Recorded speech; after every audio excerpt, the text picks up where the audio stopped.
Greetings in the name of our King. I'm grateful to be here with you all once again so that we can study the word of our King and to do as our Messiah had said that we should reach out to the lost sheep of the house of Israel, to go into the world and teach. And we all know, Mishpachah, that the house of Israel is scattered among these nations, searching for a place to lay our weary heads. And one day our King is going to make that happen. But for right now, as you all know, we have to navigate through all of the mess that this world has in their control. We know that the times are short. We can see all the signs happening. And Mishpachah, I tell you this much. We have to keep our bootstraps, our shoelaces, everything that we got tied down, tightened up, and got to make sure that our I's are dotted and our T's are crossed properly, because we live in some serious times, some very serious times. So I greet you all in the name of our King. And for tonight's lesson, we got a class that I kind of did before under a different headline, Generation Z.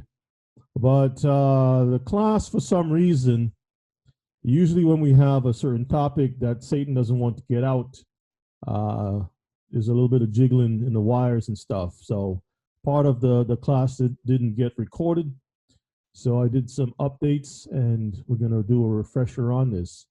But this is very important because we find ourselves in a time when our youth is our greatest concern, because many of us who are, I would say, above 35 or so, pretty much set in our ways, but we have some little ones that's coming up behind the scenes, and we're very concerned about their well-being and their future. So tonight we're going to look at some things that Satan has set up to keep our people, or the world, but mainly our people, in a sense of hypnotic state. And we ought to learn what's going on and to break the cycles. But before we do that, let's have a word of prayer. And then I'm going to share with you a little bit of news report, and then we'll get into our class, okay? So let's have a word of prayer. Baruch atah Yahuwah Eloheinu melech haolam. Blessed are you, Yahuwah, our Elohim, King of the universe. Father, we give all praise and glory unto your name. We thank you for your love and your mercy, which truly endures forever. We ask, Abba, that you will bless tonight's forum, that your word will go out to the four corners of this earth to reach the house of Israel, that you will teach us how we should live in this wicked and this unrepentant world. I pray, Father, that you will gather the tribes of Israel together, all 12 tribes, and bring us back to you from this place of captivity, that we will have our final rest. Be with us and keep us. May your name be praised forever as we glorify you. In Yeshua's name we pray. Amen. Hallelujah. All right, Fox in the Wire, demonic control. Well, before we go into that, let's share some news out there. Some time ago, Brother Jay had sent me this picture of something he had caught his eye in the marketplace. I guess it's at a place called M&S Food or something, I'm not sure. But you know, I always have a little fun with the words, the LGBT peoples and stuff. And it looks like there's a sandwich. There's a sandwich put out there for them. Lettuce, guacamole, bacon, and tomato. Now, I didn't even know about this, but the brother saw it, and he decided to send me a snapshot, a picture of it. And so I want to share that with you all. So as you can see, family, there is an LGBT sandwich that is out there. And thank the Most High, that's not something for Israel to touch. As long as you got all those mixtures in there, it's not something that Israel should touch at all. As a matter of fact, we should be making our own sandwiches. So I thought that was pretty interesting. You know, every time we every time we talk about our situation, talking about Israelites being in this captivity and the 400 years or so of being slaves, the people are always saying that we need to forget about it. Isn't that true, Mishpachah? They're always talking about, well, you guys just need to forget about that stuff. That's a long time ago. I don't know why you all are still on that thing about slavery, slavery, slavery, and whatnot. Just forgive and love and whatnot. Well, the Jewish people, they don't forget whatsoever. As you can see in the Guardian, the UK Guardian, former Nazi camp guard to go on trial in Hamburg. The guy is 93 years old. Now, he was accused of murdering 5,230 people. That's what they're saying.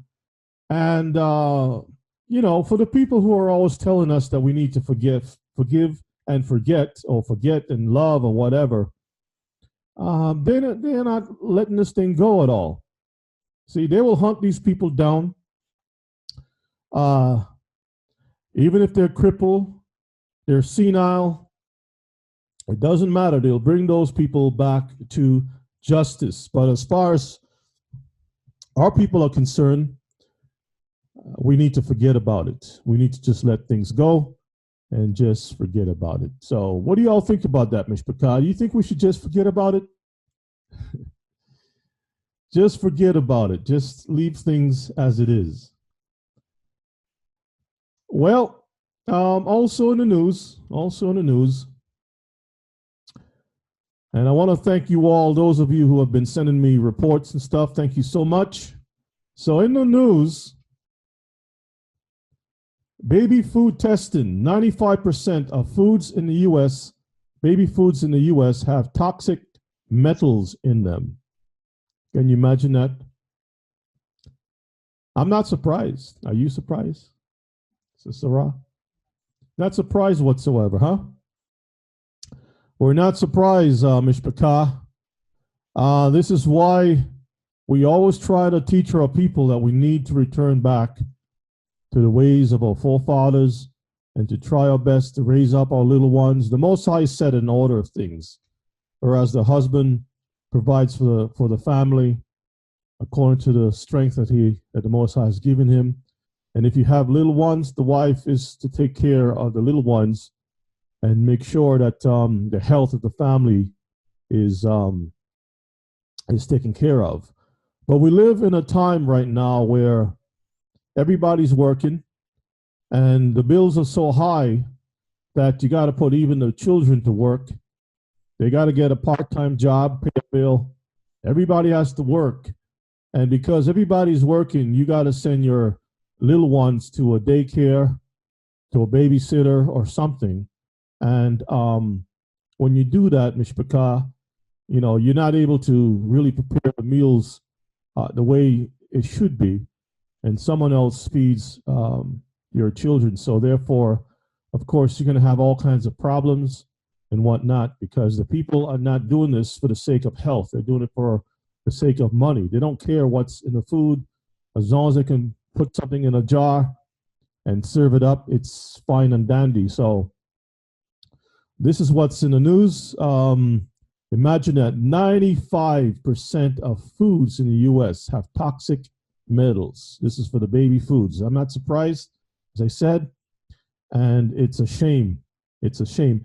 It's amazing that these people are talking about how wise they are. The technology is going to change things for the better. Every time we move away from the organic, going out in the garden, getting your potatoes, steaming it, smashing it, a little bit of butter, a little bit of salt, give it to your baby. The simple way of living, the carrots, you pull it straight from the soil.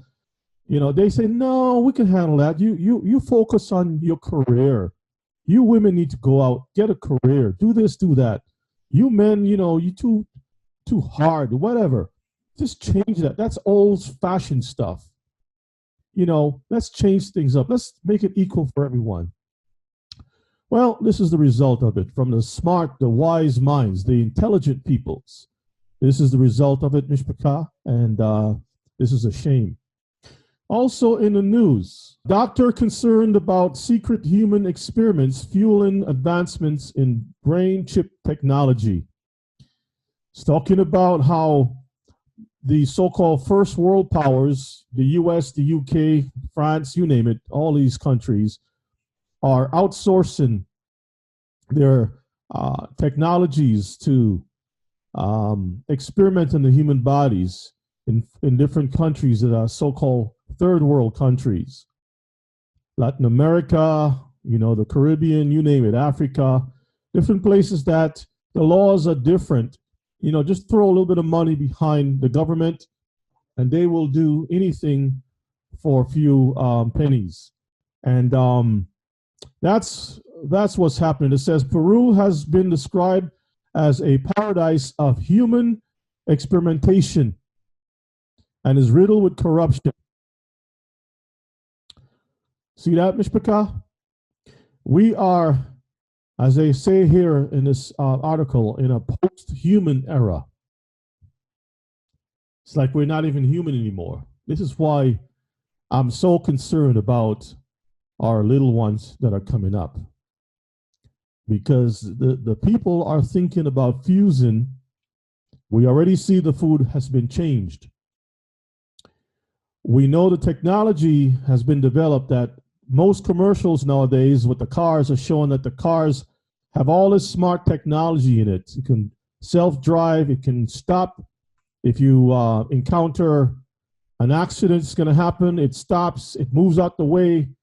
They're showing you that drones and you name it is taking control. The movies are showing us a lot of stuff. What's going to happen? The Bible says in Ezekiel, if the watchmen don't warn the people, guess what's going to happen?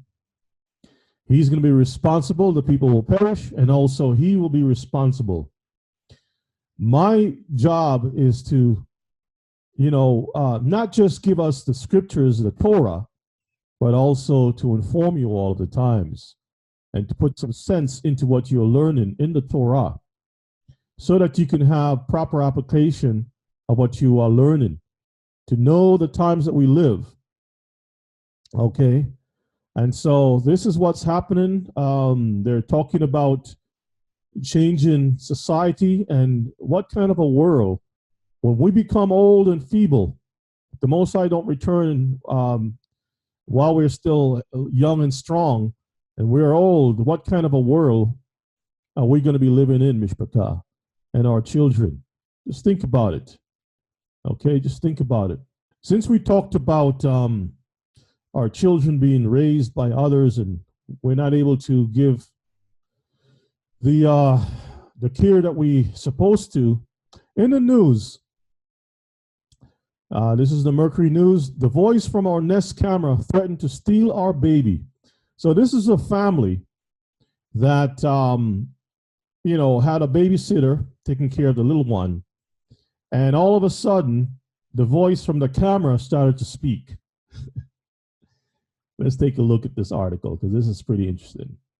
Okay, this is why I'm telling you, just if you got those Google cameras or whatever in your house, I think you need to put that in the trash. Okay, because these things are connected to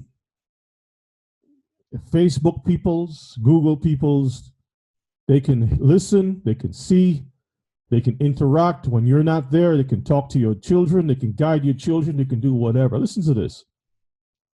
It was an unremarkable Wednesday afternoon when our nanny texted my wife and me asking if we were speaking through one of the Nest cameras in our house. Make this just a little bit bigger. In our house. We both replied that we were not. Then the nanny texted that a voice was coming through the kitchen camera and using bad words. I immediately pulled up the video feed and began reviewing. I heard a familiar chime, which means someone is about to talk through the camera. Then, to my horror, a female voice that I don't recognize starts talking to my 18-month-old son. He looks around the room and then at the ceiling, wondering who's there. It feels as though my heart is about to beat through my chest. The blood rushes to my face. I am completely helpless. The voice is laughing when it chimes in. She says, "We have a nice house," and encourages the nanny to respond. She does not. The voice even jokes that she hopes we don't change our password. I am sick to my stomach. After about 5 minutes of verbal, quote, joyriding, the voice starts to get agitated at the nanny's lack of response and then snaps in a very threatening voice, quote, "I am coming for the baby if you don't answer me." And then there's this bad word right here. My jaw drops. We unplug the cameras and change all the passwords. The nanny has taken our son to the park down the street in an effort to escape. However, the damage has been done. Still helpless, I started doing the only thing I can do, Googling. I typed, quote, Nest plus camera plus hacked, quote, and end quote, and found out that this happens frequently. Parent after parent relayed stories similar to mine. Threatening to steal a baby is shockingly common, and some much worse, such as playing pornography over the microphone to a 3-year-old. Brothers and sisters, I'm not going to read the rest of it. Let me post this in the chat so you all can check it out yourself. But this is the world that we live. Whereas they can hack into the system while you're away, they can see when you leave the house, and they can instruct your children into wickedness. So now when you're asleep, you know, because sometimes babies will wake up from their sleep and they'll just sit in the crib, lay in the crib and just look at the ceiling, talk to themselves, sing whatever, and you're fast asleep. The only time you know that they're awake is if you're awake and walking around, or if they start crying for something to eat. But within all that time, Mishpachah, whoever's on the other line, on the other side of that camera, it can be an hour of indoctrination, of wickedness. They can be playing witchcraft, they can curses, you name it. They can be playing all kinds of wickedness over the line, Mishpachah. And that can poison the mind of your child. Now you don't, you know, later on when you realize your child is acting a certain way and you're spanking your child, trying to correct your child, you don't know that that child has been under hypnotic spell. You don't even know your child is under an hypnotic spell, because the people understand the psychology. You can have someone who was trained in hypnosis that can play a certain amount of music or whatever types of sounds and instantly got control. Just like they hack into a computer, they can hack into the brain and control the brain. And now your child can be under control, Mishpachah. This is the world in which we live. And this is why I am so concerned about the future of our little ones, because everybody's saying how wonderful the technology is. It can do so much for you. You can do this and you can do that. And you don't even realize how dangerous this thing is. They have access to your medical records. They can hack into that. While you're walking around the room having a conversation, they can quietly record everything about you and have a diary on your life. And then later on, they can hack your bank account. They can do whatever they want to do. You are no longer in control, Mishpachah. This is the world that we live. And this is why we have to be vigilant in all that we do. We don't have time to be playing pot of cake and whatnot. This is some serious business. Very serious business, Mishpachah. The news is also saying that another reason to get off your phone, the blue light might make you age faster. The blue light on your phone. your smartphone, or your computer screen can make it harder to sleep and might even damage eyesight, at least in mice. You know, I feel so sad for those mice, those little creatures. The other day in the news, they reveal the amount of abuse that has happened to those animals. It says the dogs just crying. They were just bleeding out in those cages. Monkeys, you name it, a whole bunch of different animals were just crying out. And I'm just asking, if we are so wicked that the Most High would not hear us, I pray that the Most High at least listen to the voice of his little creatures who are helpless, who didn't even sin. That for even their sake, that he will come back and put an end to the wickedness on this earth. So the peoples have found that, and there's this blue light situation that is impacting hormones and everything else within our body. And I'm going to post that in the chat too. Let me see if I can do so, because every once in a while we got a problem. Okay, so you can check that out later on, and you can share that information with your loved ones, because sometimes, you know, when we talk about stuff, a lot of times people just brush it to the side. They don't realize how serious stuff is, and to them it's just it's just a joke. It's just a joke. So sometimes you just gotta wait until certain news come out to verify something that you already know. And then you can share to your people. So again, brothers and sisters, we are looking at this demonic control that is happening through the wire, that the fox is in the hen house. And the hen house is supposed to be a safe place for the little chickens to grow up. A place where the feathers can be at peace. But if the fox have access to the hen house, then we're in big trouble. And that's how it seems to be right now. Whereas everybody's trying to get their house wired up to Google, Facebook Live, you name it, and can just walk around the house and just speak, and automatically you can see Granny come on the screen. You got little monitors in your kitchen while you're cooking. You got monitors in your bedroom or your living room, throughout the hall. You don't even have pictures on your wall anymore. You have these automated photo screens that changes, got all your stuff loaded up from the cloud so that it'll just change, and you can just talk to your mirror and see different things. I mean, it's changing so rapidly right now that if we haven't done so already, we need to start looking into a defense mechanism for the sake of the well-being of our little ones. And, we have children who will grow up and also need a husband or a wife. And if the brains and the minds of those people are destroyed, what kind of family will you be building? If you don't have a kind of a security wall, a firewall to protect you, if that's demolished, Mishpachah, where do we get our protection from? So let's take a look. What will the children's future hold? I am so concerned, and I know that many of you all are also concerned too. So this was the class that we did before, Generation Z.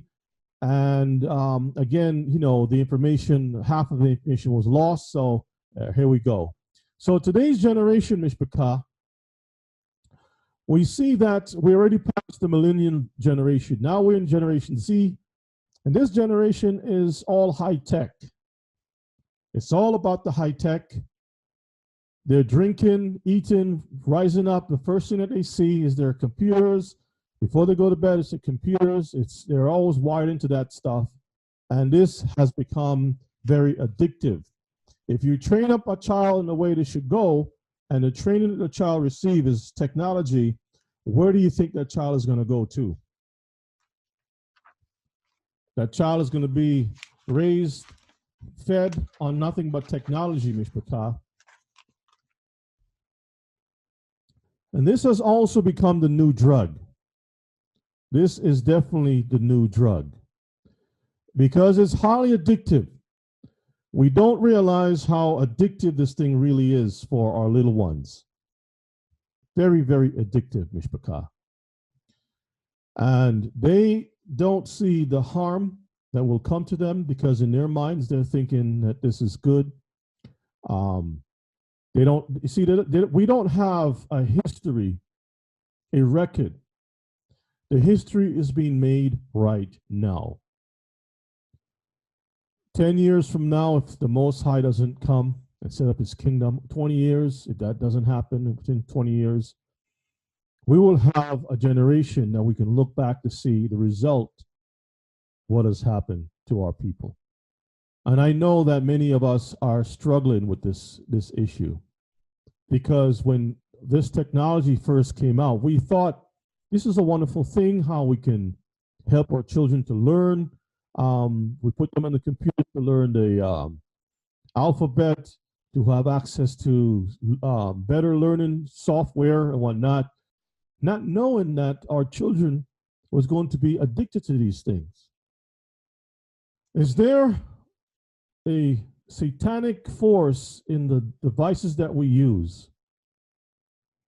We have always talked about this hierarchy of wickedness. The book of Ephesians 6 and 12, if my reader can read for me, lets us know that there's definitely powers and stuff that is doing wickedness in this earth. When Shaul wrote these things, he was actually prophesying about our time. And we can see that we are truly living in a time of wickedness. Ephesians 6 and 12. For we wrestle not against flesh and blood, but against principalities, against powers, against the rulers of the darkness of this world, against spiritual wickedness in high places. So the Bible is saying that we're not dealing with flesh and blood, Mishpachah. This is a spiritual wickedness. This is something much bigger than you and I. If we approach this thing from a physical aspect, we are always going to lose. We have to tackle this thing in the spiritual realm because we're fighting against the forces of darkness. And therefore, Mishpachah, we need to be vigilant on that side. Who's got the whole world in his hands? The book of Matthew chapter 4, verses 8, we have a very interesting reading that Yeshua had a statement that he said when he was 40 days and 40 nights in the wilderness. He brought this to our attention, which I am so grateful for, because this connects into what Shaul was talking about. Let's see what it says. Matthew chapter 4, we're going to read from verses 8 to 10. Again, the devil taketh him up into an exceeding high mountain, and sheweth him all the kingdoms of the world and the glory of them. So Satan brought Yeshua up into a very high mountain and showed him all the kingdoms of the world and the glory of them, all of these kingdoms. Verses 9. And said unto him, all these things will I give thee if thou wilt fall down and worship me. Now, how can he make such a statement like this? Is Satan saying that all of these kingdoms of the world is in his hands? Is that what he's saying? That he's the chief, the commander-in-chief over all of these nations and stuff? Absolutely. Verses 10. Then saith Yeshua unto him, Get thee hence, Satan, for it is written, Thou shalt worship Yahuwah your Elohim, and him only shalt thou serve. Only the Messiah, only the Most High, only the Most High, the Father, should be worshipped, right? You shall worship Yahuwah your Elohim, and him only shall you serve. So he was letting Satan know that I am not bowing to you. I'm not giving in to you. Satan was really trying his best to get control of our commander-in-chief. And we are able to get a little glimpse about who's really in control of these systems. Do you think that Bill Gates and all these people are really interested in the Messiah's kingdom, in doing righteousness? No, they're not. I mean, having $1 billion, what do you do with that? You can buy whatever you want. And after a while, it gets really stale. And all other things that we go after, it comes from things that we don't even regard in its raw form. Sneakers, the cloth. But you mean to tell me that when the pieces of cloth and the rubber is put together, glued together into a Jordans, that now we're gonna lust up after that thing? When we look at iron ore in the earth, it looks like pretty much any other rock. But when they pass it through the factories and they smelt it and they beat it and they shape it into frames and shapes like a car or whatnot and put some paint over it, now we lust after that thing. You think the Most High is looking at those things as something special? No, he's looking at that as his raw materials. That's all raw materials. So we get attracted to a bunch of mirages, a bunch of nonsense. This stuff means nothing, Mishpachah. We fight over clothing, we fight over this and that, we fight over monies, and all of these things mean nothing. It's just something to get us by. A car is just a means to transport you from point A to point B. But people have made so much out of it. Houses has become an idol. Clothing has become idolatry. Everything has become idolatry. The function of it has been lost. And now people have made so much into idolatry. Things that make you go, let's get Ecclesiastes 1 and verses 9. Things that make you go, So we're going to look at some things, Mishpachah, for you to think about. You know, when we first got into technology, we all thought about it as a wonderful thing. We never had the research to go in the background and to see what was behind the scenes. We didn't have the understanding to know who was behind what. We didn't have the background to understand why they put certain things out. We had no idea whatsoever. And so tonight we will uncover a few things. We'll peel some of that onion back. And if you're strong enough, your eyes wouldn't water. You'll keep your eyes open. I know some Hebrews, the eyes are not too strong. They start to water. And they walk away. But we're going to try to unpeel this onion and hopefully reveal some things. So let's read Ecclesiastes chapter 1, verses 9.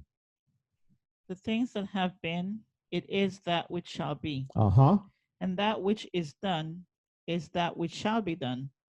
And there is no new thing under the sun. Back in the day, we had the Tower of Babel. Man decided we're going to come together and defy the Most High. Build a tower that will reach up to the heavens. Men today have built space stations. They have built technologies to bring all the voices together around the world. It doesn't matter what language you speak, you can have it translated within seconds. You can look at each other around the world. People have even built devices that if you are separated from your loved one, from your wife, your spouse, you can have sex with her miles away using the internet. This is the way that the world has gone. It's a world of madness. And today we are seeing that Satan has pushed the thing so fast because he has but a short time. And we need to be a wise and truly understanding people to keep ourselves separated from the corruption and the madness that's in this world. So all we have to do is go back to the past and we can see what happened before the flood. We can see what happened just a little after the flood. We can see all the different examples that happened afterwards, and we can roll that up into one package, and that will be where we are today in these last days, Mishpachah. Okay, so let's take a look.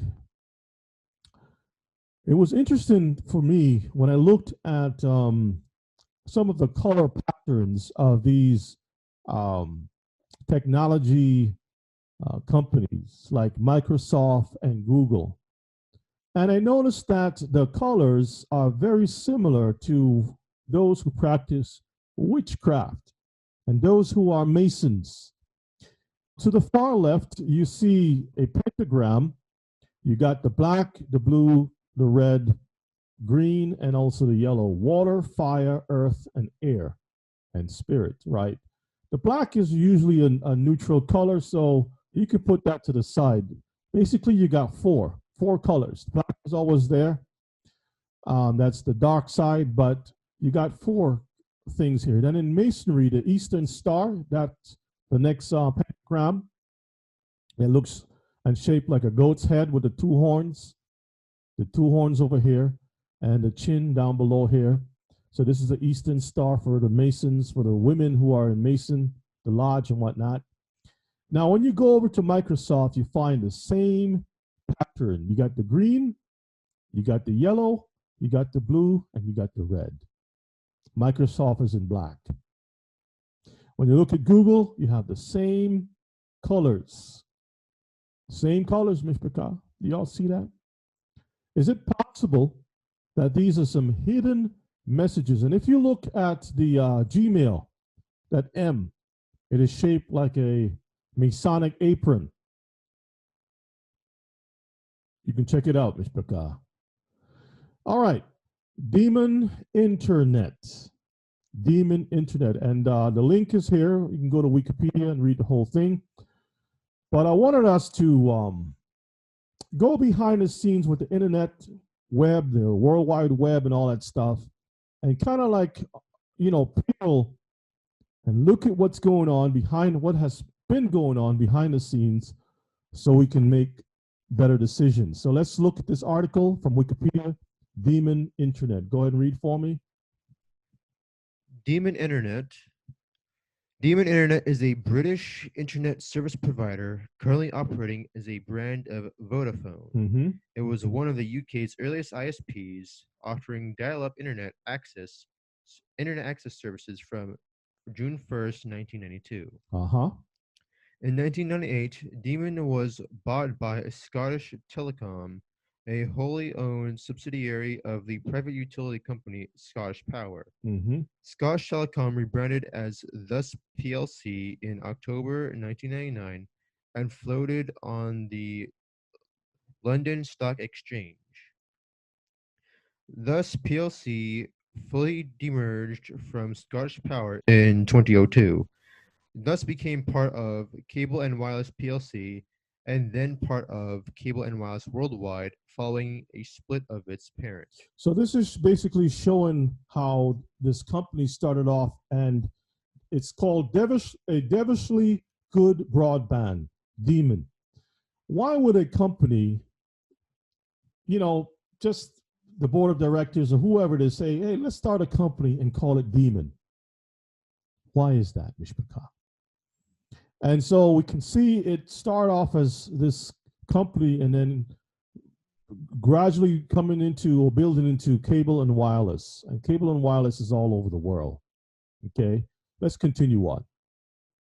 The company was purchased as part of the acquisition of Cable and Wireless Worldwide by Vodafone Group on July 27th, 2012.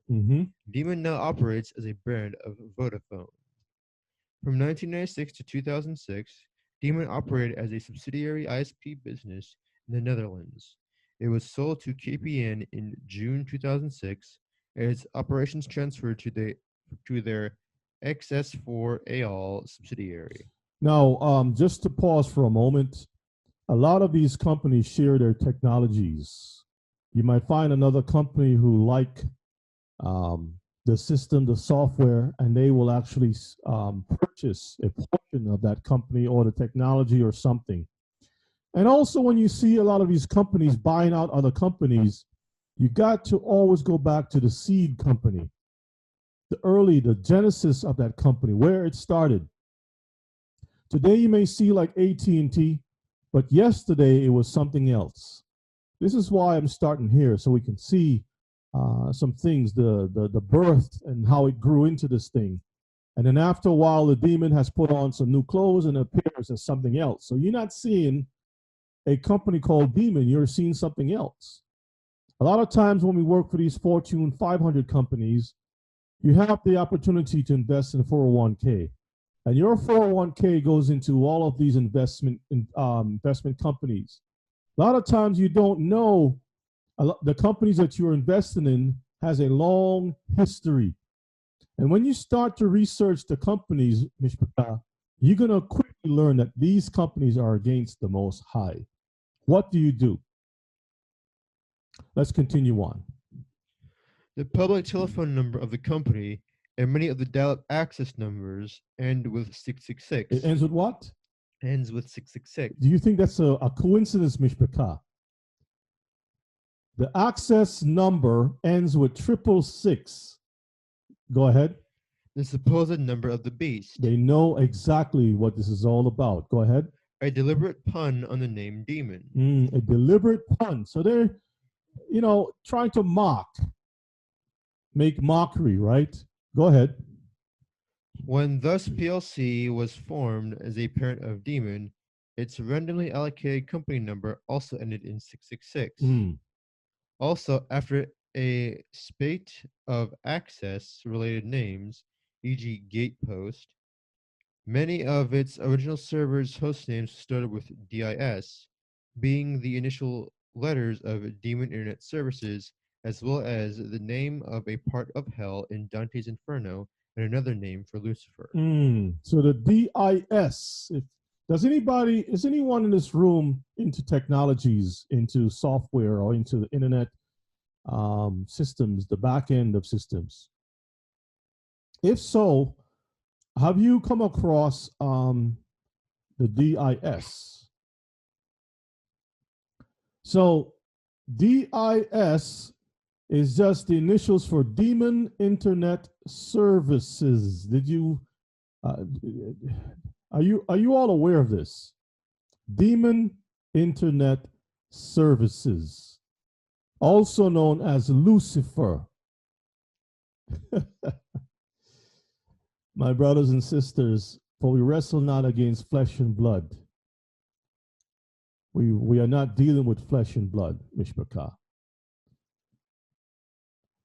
You've got mail, but from whom? Some time ago, when I used to send out emails to brothers and sisters, sometimes it'll come back as an error. And I would see this little thing that says mailer demon. And I would be like, oh, wait a minute. But it's spelled different. Let's read that other part. People also ask. Let's look into this, Mishpachah. Let's look at this. So why would they choose to have something that replies that there's a problem, that a demon is responding to you with regards to an error in the system? Read that for me, please. People also ask, what is this mailer daemon? Definition of mailer daemon: software and a mail server that delivers messages to recipients.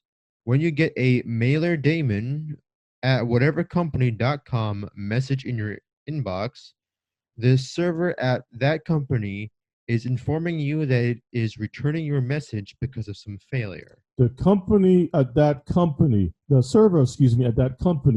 is informing you that it is returning your message because of some failure.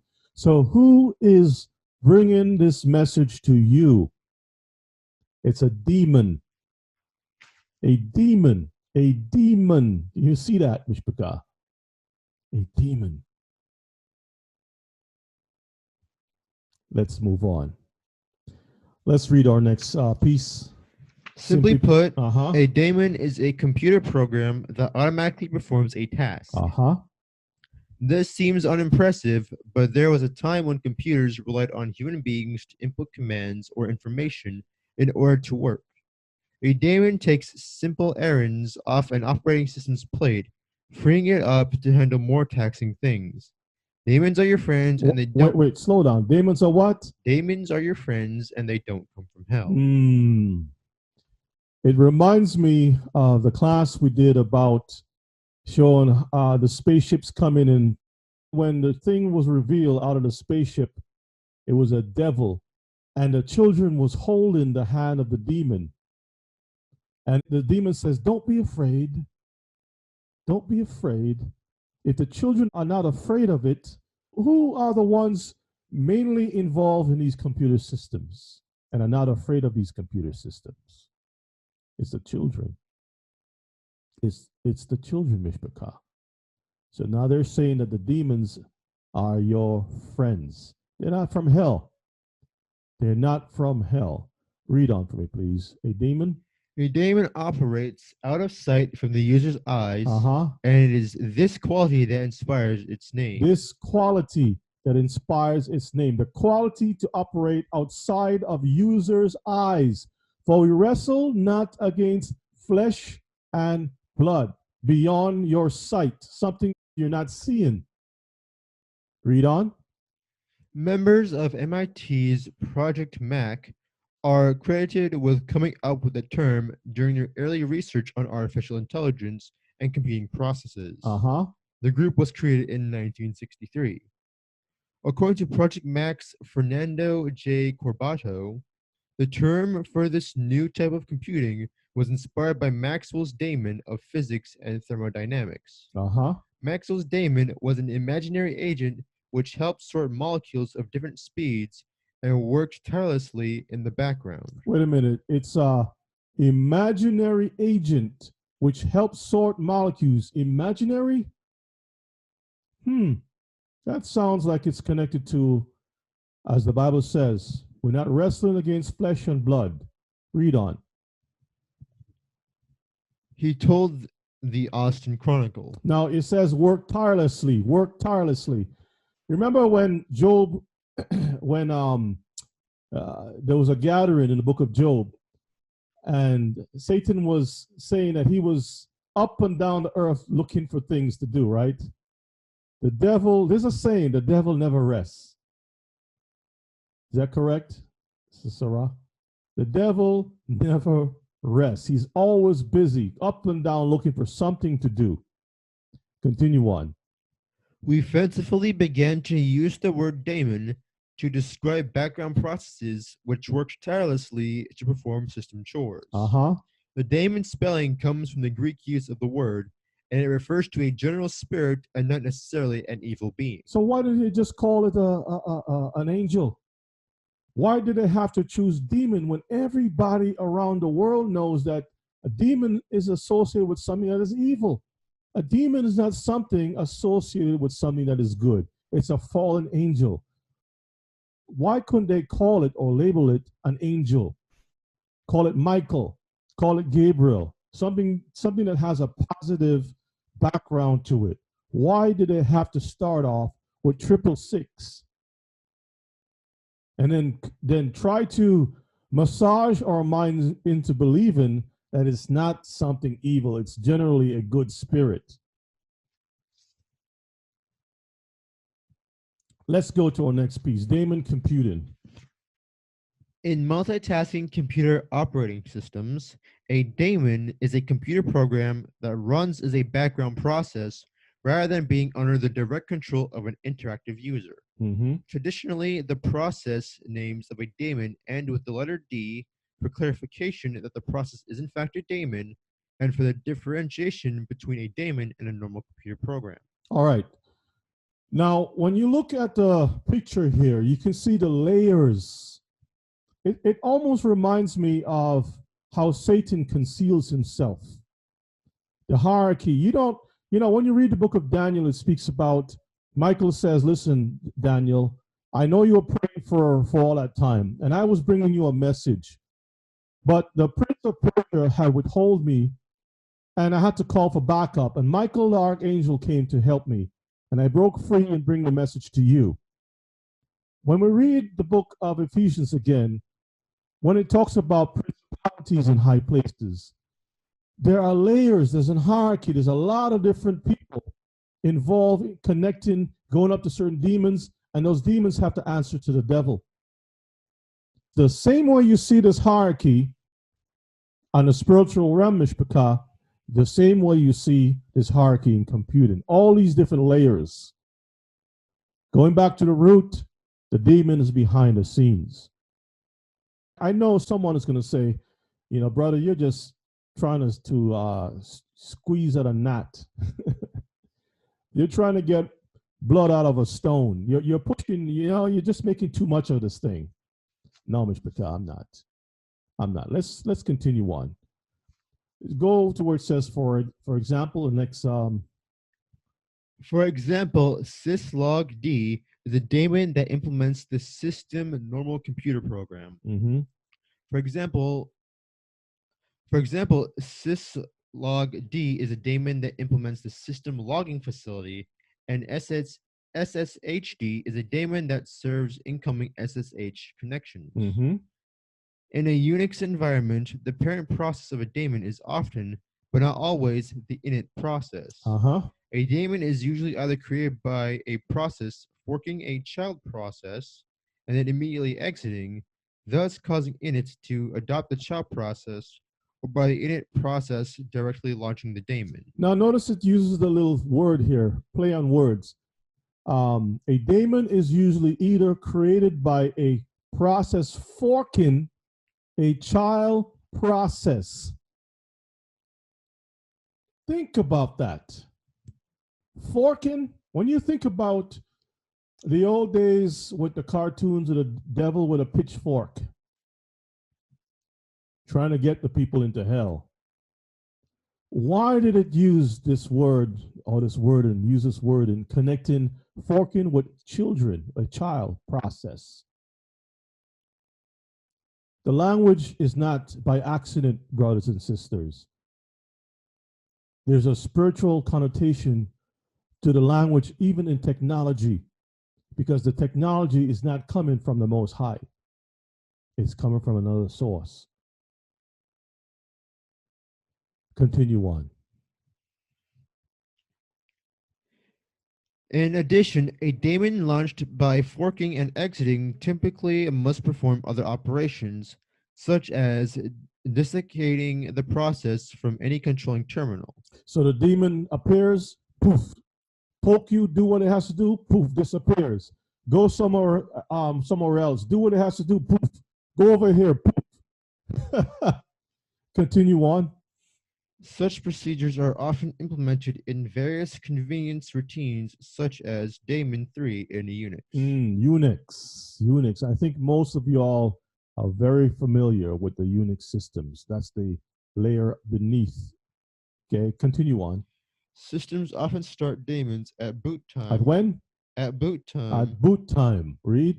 Which will respond to network requests, hardware activity, or other programs by performing some tasks. So the devil gives out his orders, and it flows down to all the other hierarchy, flows all the way down. That's how the computer system works until the user accesses and put their hands on this thing. Continue on. Daemons such as cron may also perform defined tasks at scheduled times. Cron sounds like an alien. Etymology. Let's look at the etymology, Mishpachah. Let's look at the etymology, and we're going to make some connections here. According to Fernando J. Corbacho, who worked on Project Mac in 1963, his team was the first to use the term daemon, inspired by Maxwell's daemon, an imaginary agent in physics and thermodynamics that helped to sort molecules.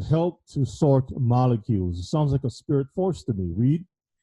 We fancifully began to use the word daemon to describe background processes which work tirelessly to perform system chores. Read on. In the general sense, daemon is an older form of the word demon from the Greek. In the Unix System Administration Handbook, page 403, Evie Nemeth states the following about demons. All right, so you see this woman, Evie Nemeth, her picture's right there. She's making it clear that the word daemon is from the word demon from the Greek. Now let's see what she has to say. Go ahead. Many people equate the word daemon with the word demon, implying some kind of satanic connection between eunuchs and the underworld. Mm-hmm. This is an egregious misunderstanding. An egregious misunderstanding. So we're just dumb. You're taking a word from the Greek, which means demon, but don't believe that, because demons in the Greeks didn't really believe that demons was something bad. They believed it was good. So we're using, Christians call it a bad thing, but the Greeks, it was all good for the Greeks. So we're using that thing, right? Continue on. Daemon is actually a much older form of demon. A much older form of demon. Go ahead. Daemons have no particular bias towards good or evil, but rather serve to help define a person's character or personality. Wait a minute. A demon. Now listen to the wording. You have to read between the lines.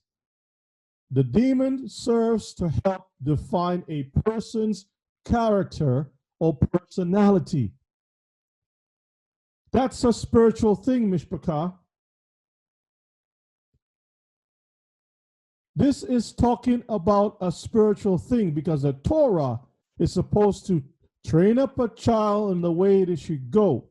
The Most High says, teach them, Book of Deuteronomy, when they rise up in the morning, as they go throughout the day, and when they lay down to sleep, teach your children.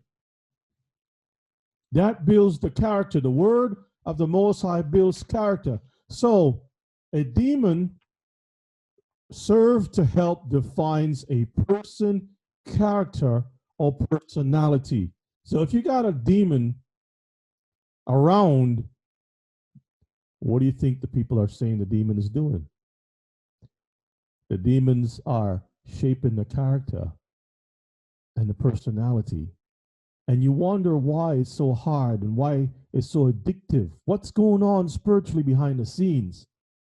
Go ahead and read. The ancient Greeks' concept of a personal daemon was similar to the modern concept of a guardian angel. It was similar to the modern concept of a guardian angel. So they're taking us back to the spiritual world. Brothers and sisters, the lady is letting us know this thing comes from a spiritual source. Go ahead and read. Eudaimonia is the state of being helped or protected by a kindly spirit. I've never known a demon to be called a kindly spirit. So what are we saying? That Gabriel is a demon? Come on, read on. As a rule, eunuch systems seem to be infested with both daemons and demons. So wait a minute. If the daemons are not demons, she make no reference directly saying, well, demon is the demon. She only tried to explain away the word daemon. But then she says daemons and demons. Now she's not going to explain anything about the demons. So what is she saying? What are you saying, Miss Evie, Miss Evil? Evil Nemesis? What are you saying? Which one is it? Is it a daemon or demon? Continue on. A further characterization of the mythological symbolism is that a daemon is something which is not visible, yet is always present and working its will. All right, that's all we need from that. Let's read the dictionary definition of the word daemon, because we need to verify certain things. They're trying to say how the daemon is something positive for us, right? So we're supposed to look at the devil or daemon as an angel of, what does the Bible say about angel of light? Can you get that for me too, please? So read the dictionary definition for me, please. In ancient Greek, a divinity or supernatural being of a nature between gods and humans. In ancient Greek, it's a divinity. So we're talking about spirits. of a supernatural being of a nature between gods and humans. Archaic spelling of what? Demon. Archaic spelling of demon. In other words, it's an old usage of the word demon, Mishpachah. And you all seen that for yourself. Has everybody seen that? All right.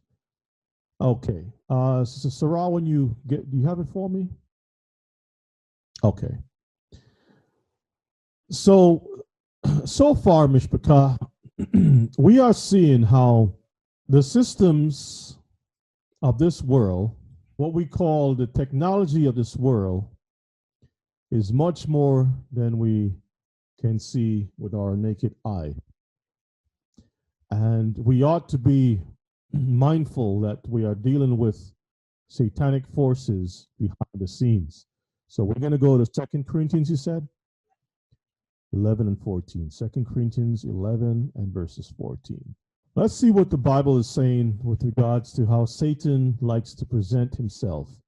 2 Corinthians 11 and verses 14. And no marvel, for Satan himself is transformed into an angel of light. Satan himself is transformed into an angel of light. Therefore, it is no great thing if his ministers also be transformed as the ministers of righteousness. His ministers are the ones who minister or do the work for Satan. That's the computer peoples, the peoples in government, the Bill Gates from the gate of hell. You have the Google peoples. You have all the different peoples who are doing what they're supposed to do because their master, the devil, has transformed them and himself into something good for society. Okay? Whose end shall be according to what? To their works, Mishpachah. Let's go back to our presentation here. Jesuits in the media. I'm not sure if you all are familiar with the Jesuits. It's the Society of Jesus, formed by Ignatius de Loyola. I think his name is like that. I'm not sure. Loyola or whatever. Back in the 1500s, he was a very devoted person to the Catholic Church, to the Catholic cause, back in the 1500s, and he vowed to work with the Pope to destroy anyone who opposes the Vatican. And Ignatius had formed a society of spies that goes out into all the world, infiltrate governments, schools, churches, you name it. Anyone who speaks against Rome, they infiltrate and destroy them either with money, women, scandal, you name it. That's their job. It's called the Jesuits, or the Society of Jesus, and they are the CIA of the Vatican. That's their symbol, IHS, Isis, Horus, and Seb. So we know that the Vatican is part of the same demonic system that the Bible has talked about and prophesied in the book of Revelations. I'm not sure if many of you all know this, but they have their hands deep into the media. So let's look at this list that has been compiled back in 2009. Time Warner. The owner is Jeff Books. Until recently, the head was Richard Parsons, an associate of the Rockefellers, who are papal cohorts of the Jesuits. So Time Warner, the media, is connected to the Catholic Church. You all see that? Okay, let's look at Walt Disney. The man in charge is Robert Iger, but director emeritus is Roy Disney, who is a papal knight in the Roman Catholic Order of St. Gregory the Great. Also notable is the fact that since 1996, a man named Leo J. O'Donovan, S.J., has been on the board of the company. O'Donovan is a Jesuit priest and the former president of Georgetown University. So you have all these Jesuits or Jesuit-affiliated people that's deeply involved in the media. And that's just the Jesuit side. Now there's a Of course, as you know, there's the Ashkenazim side of things also. Okay, let's look at number 3, Viacom. The man in charge of Viacom is Sumner Rothstein, who was trained by Jesuits at Georgetown University. Sumner Rothstein is a Jewish person who was trained by the Jesuits. I thought the Jewish people were not Catholic. Read on. At Georgetown University, another Jesuit-trained Zionist. So you can see, family, that they're all working together, both the Zionists or the Jewish people and the Vatican. They can tell you they don't believe in Jesus all they want. Caesar Borgia. Brothers and sisters, when you start shaking the tree, you're going to see what falls out of it. Okay? All right, read on. Viacom's senior executive vice president and chief administrative officer, Thomas E. Dooley, is Roman Catholic, trained at the devoutly Roman Catholic St. John's University. And I thank our sister for posting this in the chat that BET is also connected to Viacom. So you know if BET is connected and a Jesuit-trained Jewish person is involved in all this stuff, Mishpachah, you can just imagine. Okay, let's go to our next one, number 4. News Corp and 21st Century Fox. Rupert Murdoch is a Knight of Malta, a Knight of St. Gregory the Great, and a Knight of the Equestrian Order. He is the founder, chairman, and CEO of global media holding company, News Corporation, the world's second largest media conglomerate, and its successors, News Corp and 21st Century Fox, after the conglomerate split. Now, equestrian, excuse me, thank you so much, is dealing with what? What does that mean? Horses. Just keep that in mind, horses. So think about the riders on those horses, right? The riders on the horses, Book of Revelations. Anyway, it's another class. Number 5, CBS. CBS is owned by Viacom, which we've already covered. One of the directors of CBS Corporation, Joseph A. Califano Jr., is a Roman Catholic man who was Jesuit trained at the College of the Holy Cross in Massachusetts. So you got another Roman Catholic Jesuit involved in CBS, okay? Read on. Califano is a papal knight of Malta. Another of their directors, Charles K. Gifford, is chairman emeritus of the Bank of America. The Bank of who? Bank of America, which is 51% owned by the Jesuits and was founded by Knight of Malta, A.P. Gianni. Another director is Robert D. Walter, who was Roman Catholic. Now, it doesn't matter what bank you bank at, Mishpachah. They're all controlled by all of these peoples. All of them. Number 6, Cox Enterprises. Cox Enterprises founder was a supporter of the League of Nations and a supporter of Jesuit coadjutor Woodrow Wilson.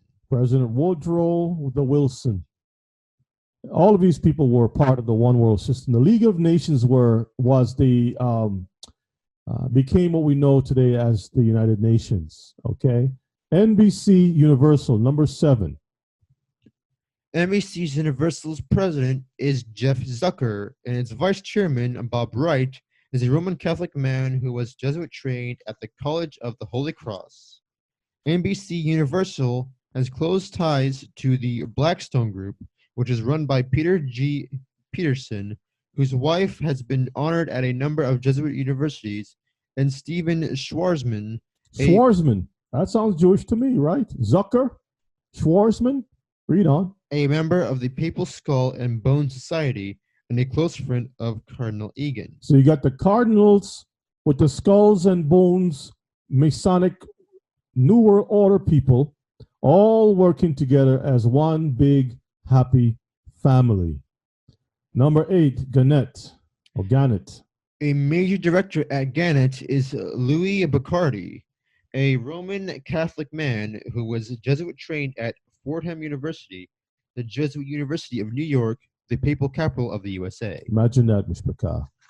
Let's go to our next one. Number 9, Clear Channel. Clear Channel is owned by Bain Capital. Uh-huh. The vice president of Bain Capital is Lisa Clausen, a Roman Catholic woman who was Jesuit trained at Boston College. Mm-hmm. The chief financial officer of Bain Capital is Jay Corrigan, a Roman Catholic man who was Jesuit trained at Fordham University. The managing director of Bain Capital is Dewey Award, a Roman Catholic man who was Jesuit trained at Georgetown University. Uh-huh. The executive vice president of Bain Capital, Patrick Laberton, is a Roman Catholic man who was Jesuit trained at Georgetown University. Another executive at Bain is Philip Carter, a Roman Catholic man who was Jesuit trained at Boston College. Mm-hmm. Another executive at Bain is Emmett Condra, a Roman Catholic man who was Jesuit trained at Boston College.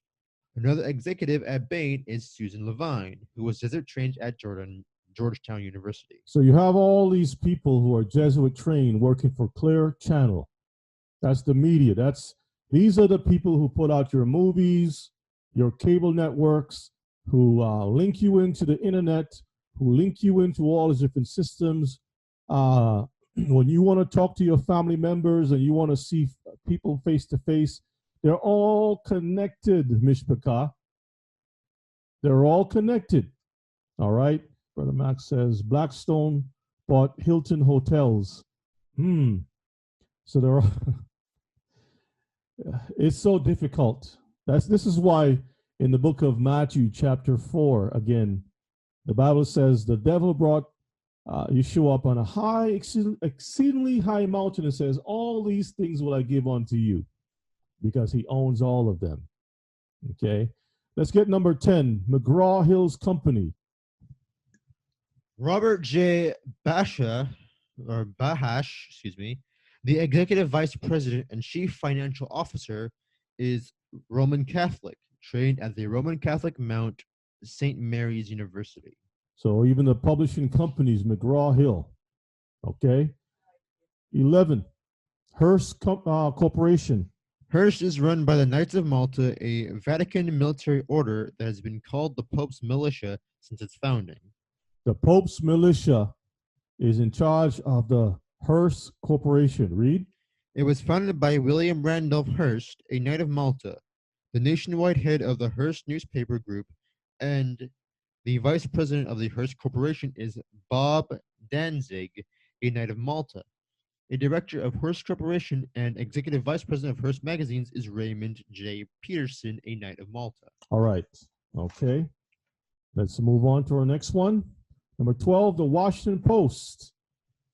The Washington Post Company is run by Donald E. Graham, a member of the Jesuit Vatican-controlled Bilderberg Group, which was founded by Joseph Rettinger, a Jesuit priest and Knight of Malta, and Prince Bernhard. A Knight of Malta. Imagine that. Read on. The senior vice president of the Washington Company is Veronica Dillon, a Roman Catholic woman who was Jesuit trained at Fordham University. Take your time now. A director, Anne M. Mulcahy, is a Roman Catholic woman trained at a Jesuit-run Roman Catholic college.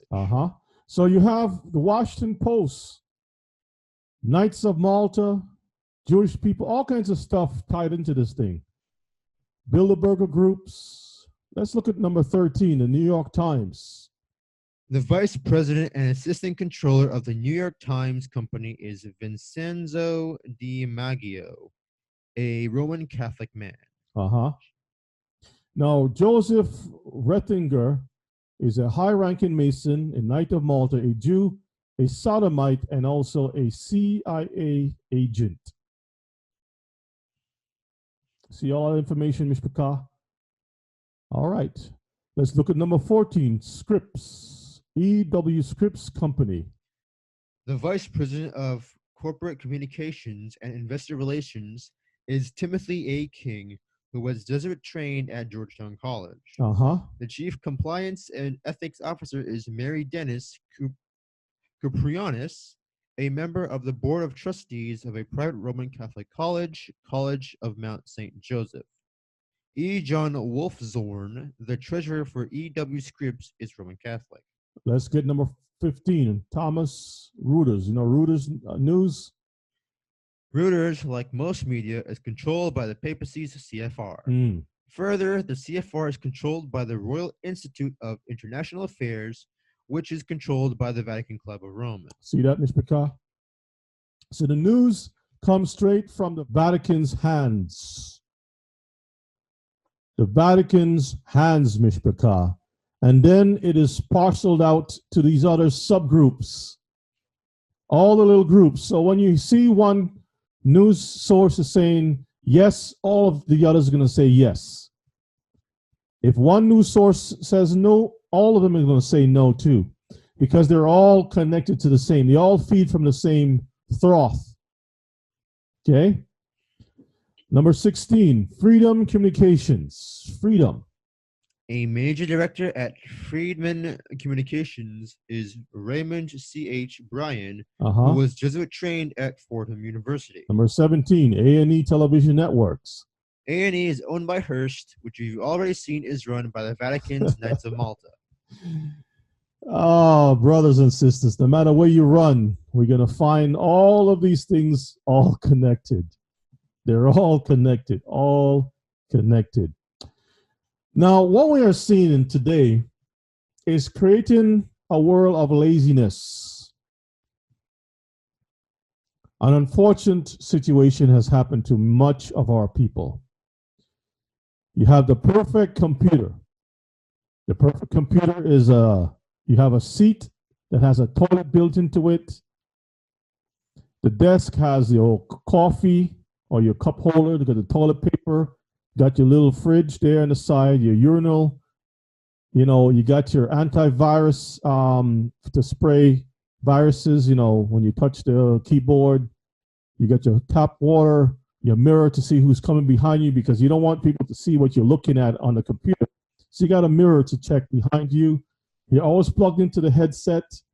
You got your vision thing to check your eyesight, because after staying on that computer for a long time, you have to check to monitor your vision from time to time, because you don't know how it's destroying you. But it's creating, this thing is creating a thing where you don't leave your space. You're always plugged into your space. You don't go to get any sunlight. You don't do this. You don't do, it's just there. You're just there all the time, all day. 10 hours, 12 hours, just there. As long as you got a toilet, you're not going to even go to the bathroom. You can just stay right there and do your business.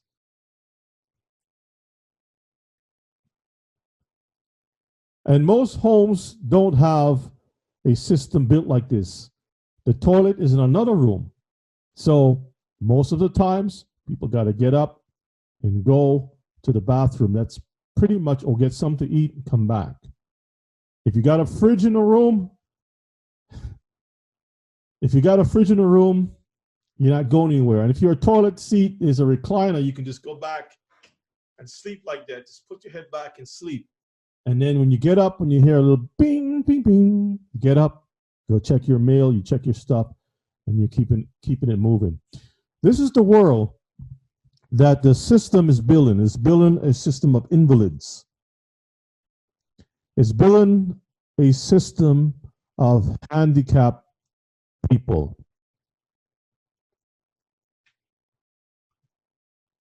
I know this may seem like it's a joke, it's funny. Brothers and sisters, this is the next problem that we're going to have to face as parents and also grandparents. This stuff is no joke. This stuff is no joke. It's getting worse. Can we find in the Bible likes? One of the things that we have noticed has risen up is a society built on likes. I remember watching a film which put out a mockumentary showing life under likes. In order for you to get approved, instead of your credit report, it was a like report. Instead of how much credit you have that is good, is how many likes you have in order for you to get approved to get a home, buy a car, or whatever. The book of Psalms of Solomon, chapter 4, verses 7 says, "May Elohim expose the deeds of those who try to impress people and expose their deeds with ridicule and contempt." Psalms of Solomon, chapter 4 and 7. May Elohim expose the deeds of those who try to impress people. Can you please like me? Like, and expose their deeds with ridicule and contempt. We find that people's jobs or resumes are being checked based upon how many likes that they have, how many connections, who knows who, the reports of others, what they have to say. Instead of a letter of reference is a letter of likes. And our children are being raised in an environment where if they're not liked, there are people who are depressed and commit suicide because they're not liked. You can check the news, Mishpachah, and verify what I'm saying. Not everybody's strong enough to get around that problem, but there are a lot of people who are struggling because they're not liked. They don't feel like they're fitting in and whatnot. And this is a major problem, We are not supposed to identify based upon how many people like you. We're supposed to have self-esteem within ourselves from the word of our King. Let's go to our next reading here. The startup, the psychology of being liked on social media. Let's learn something about this. If you're like any of the Start Digital team, then one of the first things you'll do in the morning is check your social feed. So, first thing that you do is check your social feed. What's going on in the social world? And you start from there. Go ahead and read. Depending on your poison of choice, it could be Facebook, Instagram, Snapchat, or LinkedIn. So this is where you looked to begin your morning so you can build your day. Go ahead. Whichever platform we're on, one of the first checkpoints is the notification tab. Has anyone liked something of mine? Has anyone tagged me? Etc., etc. It's a habit we quickly get pulled into. Slow down. Read. It's addictive. It's what? It's addictive. It's addictive. So they understand that there's an addiction. All right. Read on. Have you ever stopped to wonder why it's so addictive? Read. That little rush you get when your post gets more likes than normal. There is a reason for that rush. Dopamine. Dopamine for dope, to dope you up, to make you a dunce, to make you a dope. Dopamine, that's a natural thing that happens within the body. But you see, what I'm explaining, what I'm sharing with you all, Mishpachah, is there's a science behind everything. The spiritual causes a physical reaction in our bodies. And they know this. They understand how our brain works. Why do you think someone can build $1 billion empire on likes like Facebook company? Because they have done the research. They have done the survey. They have got the information together. They know how the brain operates. They know that they can be billionaires by doing certain things. Read on. For every thumbs up or heart, we get a little psychological high through a shot of dopamine. The more likes, the more shots. The more likes, the more shots. Read on. The more shots we have, the more shots we want. And we're in a loop. Now we are trapped. Go ahead. Scientists used to think that dopamine was responsible for pleasure in the brain. So the scientists used to think that this is all about pleasure to the brain. Go ahead. But we now know that rather than create pleasure, it makes us seek it. So instead of creating the pleasure, it's causing us to chase after it like a fruit in the Garden of Eden. Now you eat of the thing, now you have this desire to pursue certain things. Because Satan knows from the time you eat of this thing, now you're seeking after evil. the things that the Most High say we should not get ourselves involved in. And we innocently go into the stuff. I mean, no one goes in to be trapped. Every trap is set with attraction to it. But once you're in the pit, you cannot get out of that pit. You have to fight your way out of the pit.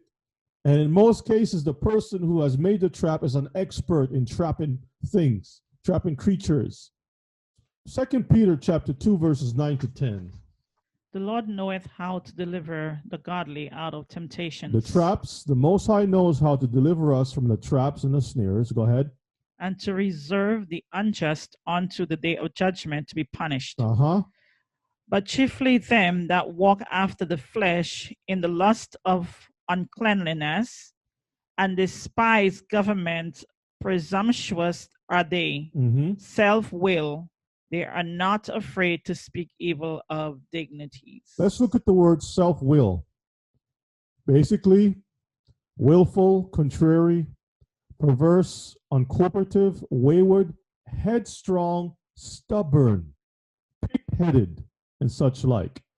In other words, whatever that they find themselves in, it is very difficult for you to get them out of it.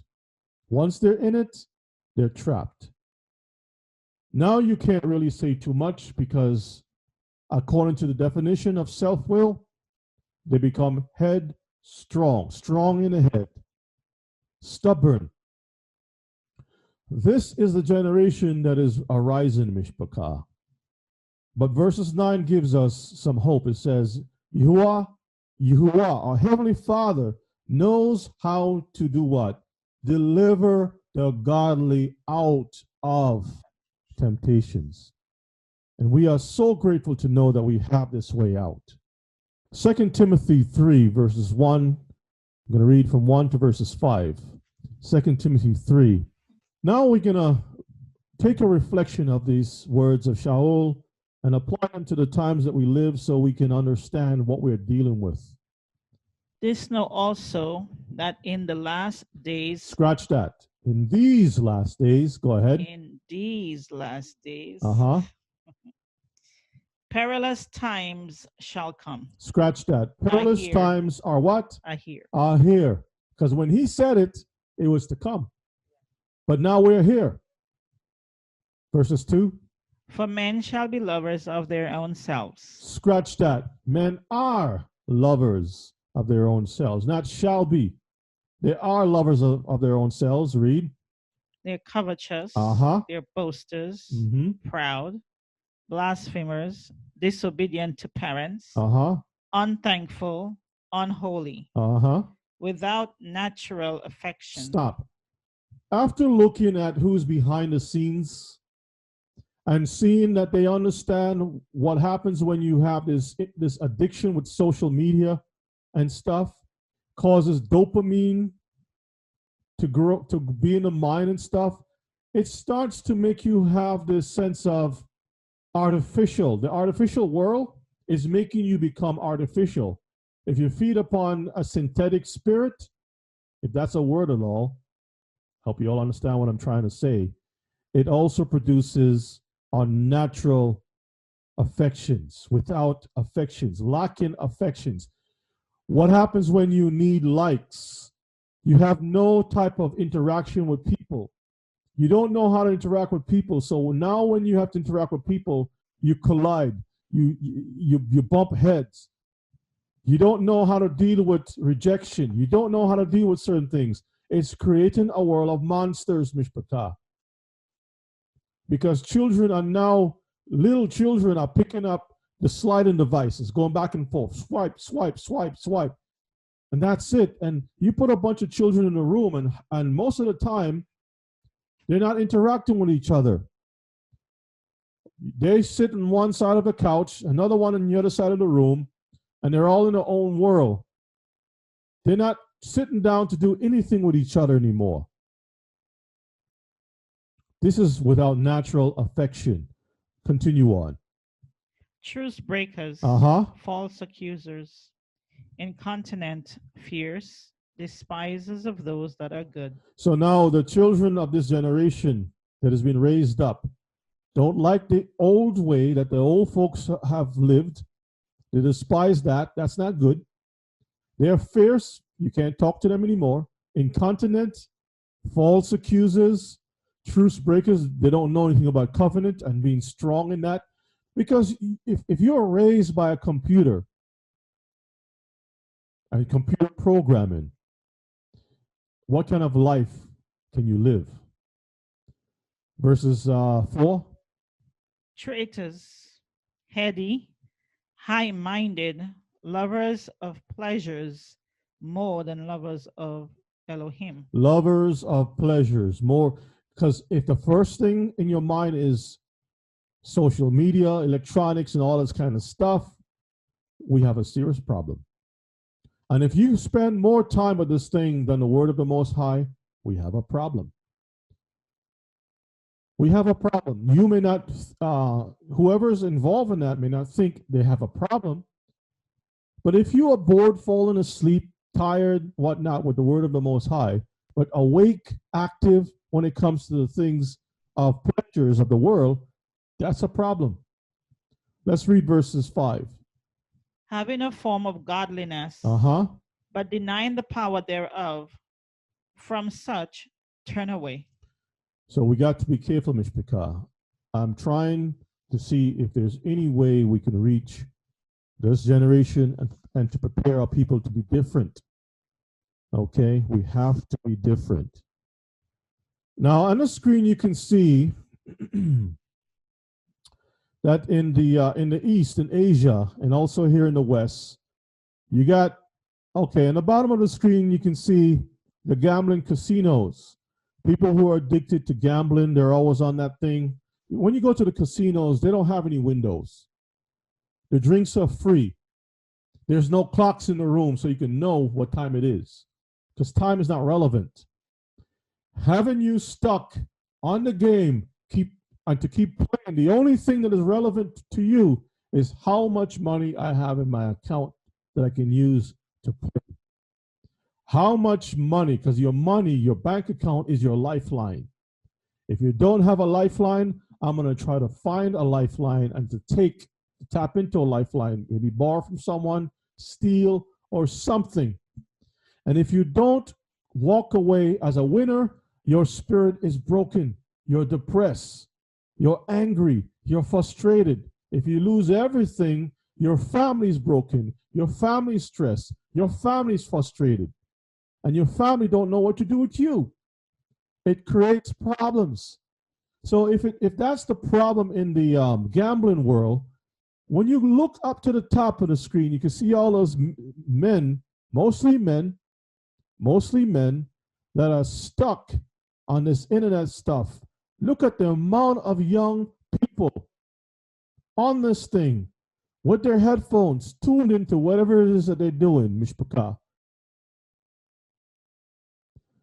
Brothers and sisters, the game card is no different from the game chip, the gaming chip. No different whatsoever. There's none whatsoever. No difference. 2 Timothy 3:7. Go ahead and read. Ever learning and never able to come to the knowledge of the truth. So people are always learning. Yes, I know the truth. Yes, I know this.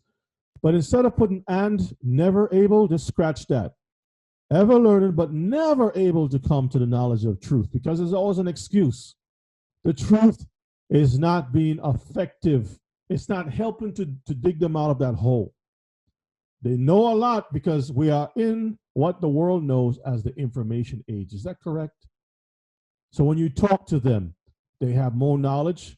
They know more than you. They're more experienced. They can explain a whole lot of stuff. But the knowledge is not helping them to make a difference. You see, there's nothing wrong with using computers and internet per se. But if you put the thing on a scale and 90% of your time is on this stuff constantly, that's an addiction. Nothing wrong with having some games and stuff. But if 90% of your time is in the game, gambling, that's a problem. If 90% of your time is in just working, that's a problem. Even If you spend all your time in the scriptures alone, that's a problem, because the Most High didn't make the scriptures for you to just sit there in the Bible, just read all day, and don't go and get some fresh air. Don't go and work in the garden. Don't go and have interaction with people. I mean, he didn't make it to be this way. There is something called balance in life. Sheep don't just go and eat. They have to break away from that and digest the thing for a little bit. Take a walk around, run around and skip and play, jump around in the sun, then go lay down under the shade of the trees and get some fresh air. Drink some water, move around, bite a little bit of the flowers, butt heads with the other sheep and stuff. You know, roll around in the grass. I mean, it's not just eat, or just drink. There must be some balance. Okay, verses 8. Now as Jannes and Jambres withstood Moses, so do these also resist the truth. Men of corrupt minds reprobate concerning the faith. So you're always going to find some opposition. Okay, read on. But they shall proceed no further. But you're not going to get anywhere with that. You can't, you know, if you just know stuff, that's not going to help to produce life for you. You must be able to use what you have learned to have a life. Okay, read on. For their folly shall be manifest unto all men, as theirs also was. Eventually, it's going to catch up to you. You must break free from this thing. Verses 10. But thou hast fully known my doctrine, manner of life, purpose, faith, long suffering, charity, and patience. So let's stop there for a moment. See, Shaul wasn't just reading scriptures for doctrine. He actually lived the Torah. He went out, he did things, he got involved. His life had purpose. He believed. Long suffering, he put up with stuff. He had charity, he gave, you know, he was patient. Verses 11. Persecution, affliction, which came unto me at Antioch, at Iconium, at Lystra. What persecution I endured, but out of them all Adonai delivered me. Yea, and all that will live godly in the Messiah Yeshua shall suffer persecution. So when we are in the word of the Most High, we're going to have difficulty in this life. It is a fact. And we must never shy away from that. When things happen to you and your family, just understand who's behind the scenes working. Don't put the family member's face on the thing, put Satan's face on the thing. So we are living in a time right now, Mishpachah, where these things are part of our world right now. It's not something that we just read in the books anymore. It is part of our reality today. Verses 13, but evil men and seducers shall wax worse and worse. Things are going to get worse and worse. With the technologies that we see, it's getting bad. Read on. Deceiving and being deceived. They're deceiving, and they're also being deceived themselves. 14. But continue thou in the things which thou hast learned. What does that mean?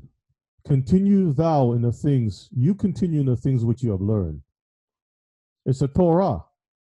We got to hold on to the Torah even in these modern times when people would say that's old-fashioned. No. Old Testament, old-fashioned. The Torah itself is a guide for us to live even in these modern times, Mishpachah. That's how we're supposed to live, okay? We must have balance. Go ahead and read. But continue thou in the things which thou hast learned and hast been assured of, knowing of whom thou hast learned them. Okay, let me reset my screen here. Hang on one second, Mishpachah.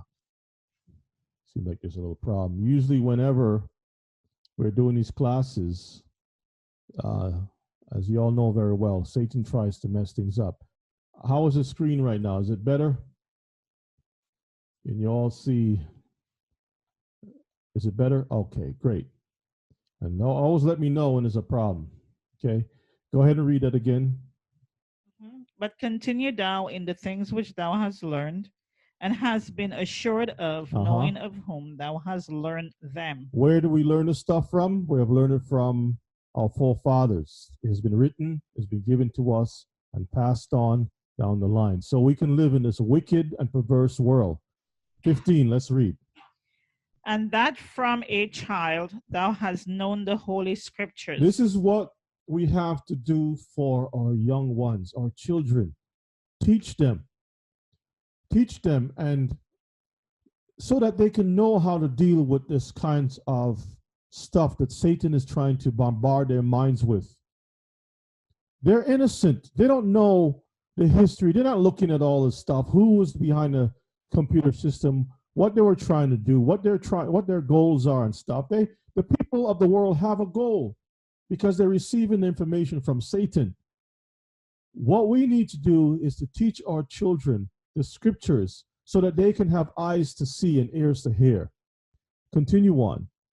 Which are? And that from a child thou hast known the Holy Scriptures, which are able to make thee wise unto salvation through faith which is in the Messiah Yeshua. The scriptures is what destroys the traps that are set before us and helps us to navigate in this perverted world. Verses 16. All scripture is given by inspiration of Yahuwah and is profitable for doctrine, for reproof, for correction, for instruction in righteousness. Read on. That the man of Elohim may be perfect, thoroughly furnished unto all good works. Hallelujah. This is what we're supposed to do, Mishpachah, that we can be thoroughly, what does it say? Furnished. Thoroughly furnished unto what? Let's go to 1 Timothy chapter 6 and verses 6. Let me pull it up on the screen for brothers and sisters to see. 1 Timothy. But godliness with contentment is great gain. So how can we apply this in today's world? We have a gimme, gimme, gimme society. We want the latest apps, the latest upgrades, the latest clothing, cars, latest homes, the latest fashion, latest foods. We are on a diet, slim fast diet, liquid diet, burn your feet diet, burn the abs diet, the wink diet, the smile diet, the laughing diet. I mean, we're in all kinds of different diets. Okay. What else we have? We got the new technologies that are out. We have so many different things that are out, and everybody's jumping on this thing like it's a drug. But the Bible is saying godliness with contentment is what? Great gain. Great gain. Verses 7. For we brought nothing into this world. We brought nothing into this world. Go ahead. And it is certain. It is certain. We can carry nothing out. We can't even carry something out with us. So we are focusing on the wrong stuff. People are classifying others as being a human being based upon stuff, how much stuff you have, and if you have the latest stuff. Because people got a lot of stuff and they're saying, well, that's enough. I don't want any more. And people are going to say, well, you got old furniture. You got an old car. You need to get this. You need to get that. Go ahead and read. And having food and raiment, let us be therewith content. Food and clothing. Let us be therewith content. Why? Because you can walk away from your house and you have clothes on, food in your belly, right? Let's be content with these things. You know how hard that is for people today? I mean, let's be honest. It's hard for pretty much everybody. People feel that they need to have something somewhere to feel like they're somebody. But the scriptures is telling us, the Bible is letting us know that the Most High have a different plan for us. Let's get verses 9. But they that will be rich fall into temptation and a snare, Read. and into many foolish and hurtful lusts. Into foolish and what? Hurtful lusts, which drown men in destruction and perdition. It drowns men. It traps men. You think it's low tide, so we're out there just having a good time. And all of a sudden, that thing comes on you and you're drowned. You can't outswim the trap, Mishpachah. Verses 10. For the love of money is the root of all evil, which while some coveted after, they have erred from the faith and pierced themselves through with many sorrows. So we've been running behind all this pursuit of happiness ideology, and just to find that it doesn't work. It doesn't work whatsoever. Verses 11.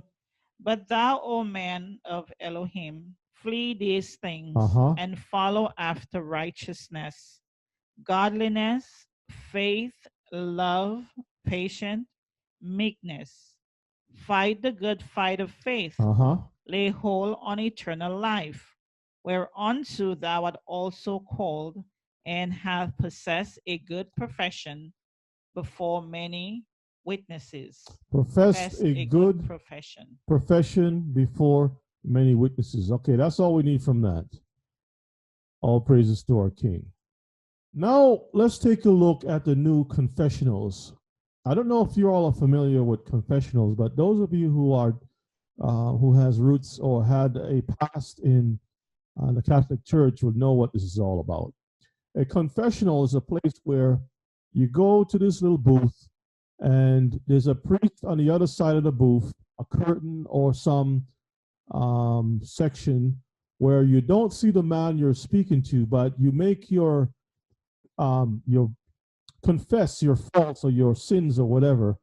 And the man on the other side, who is the priest, also known as the Father, will hear and tell you, well, God forgive you, and ask you questions and interact with you. And based upon what the Father is saying on the other side, Mishpachah, he knows pretty much your family history, because he's the one who listens to the voices of everybody within your community. He knows your secrets because he has trained you in such a way, the church has trained you in such a way that you need to go to this particular booth, this place, and you need to speak to this through this place, and everything of your life story goes to this one source. This person hears all your information and commits this to memory. He not only knows your information, your sins, who you slept with, what you drank, all the sins that you have committed, but also other members of your family. He also knows the secrets of your friends. He knows the secrets of the entire community in which he resides. When he gathers up all this information, he passes this information up to a higher chain of command. That's how the confessional work. I have lots of studies on the confessionals. It's a well set up thing from the time of Babylon, where the secrets of men were passed through this chain in the time of Babylon, Babel. And this is how they control the people, because they knew the secrets of the community. And they know how to control people based upon the information that was shared. The information that was shared. Do you think Facebook just came up with this whole thing? No, Mishpachah. They got this system from the Catholic Church.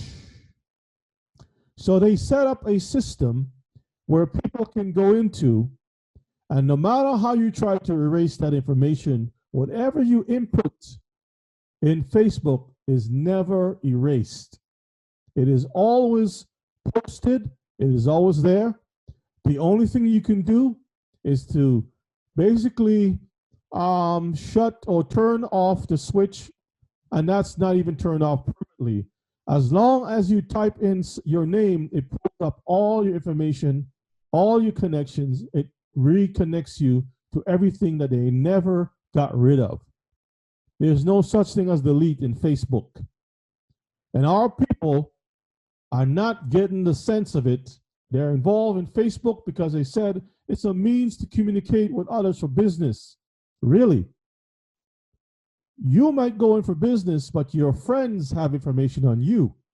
When you interact with your friends or your family, your friends and family is not thinking like you.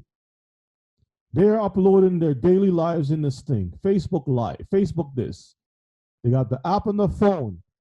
It's on a computer desk. It's wherever they go.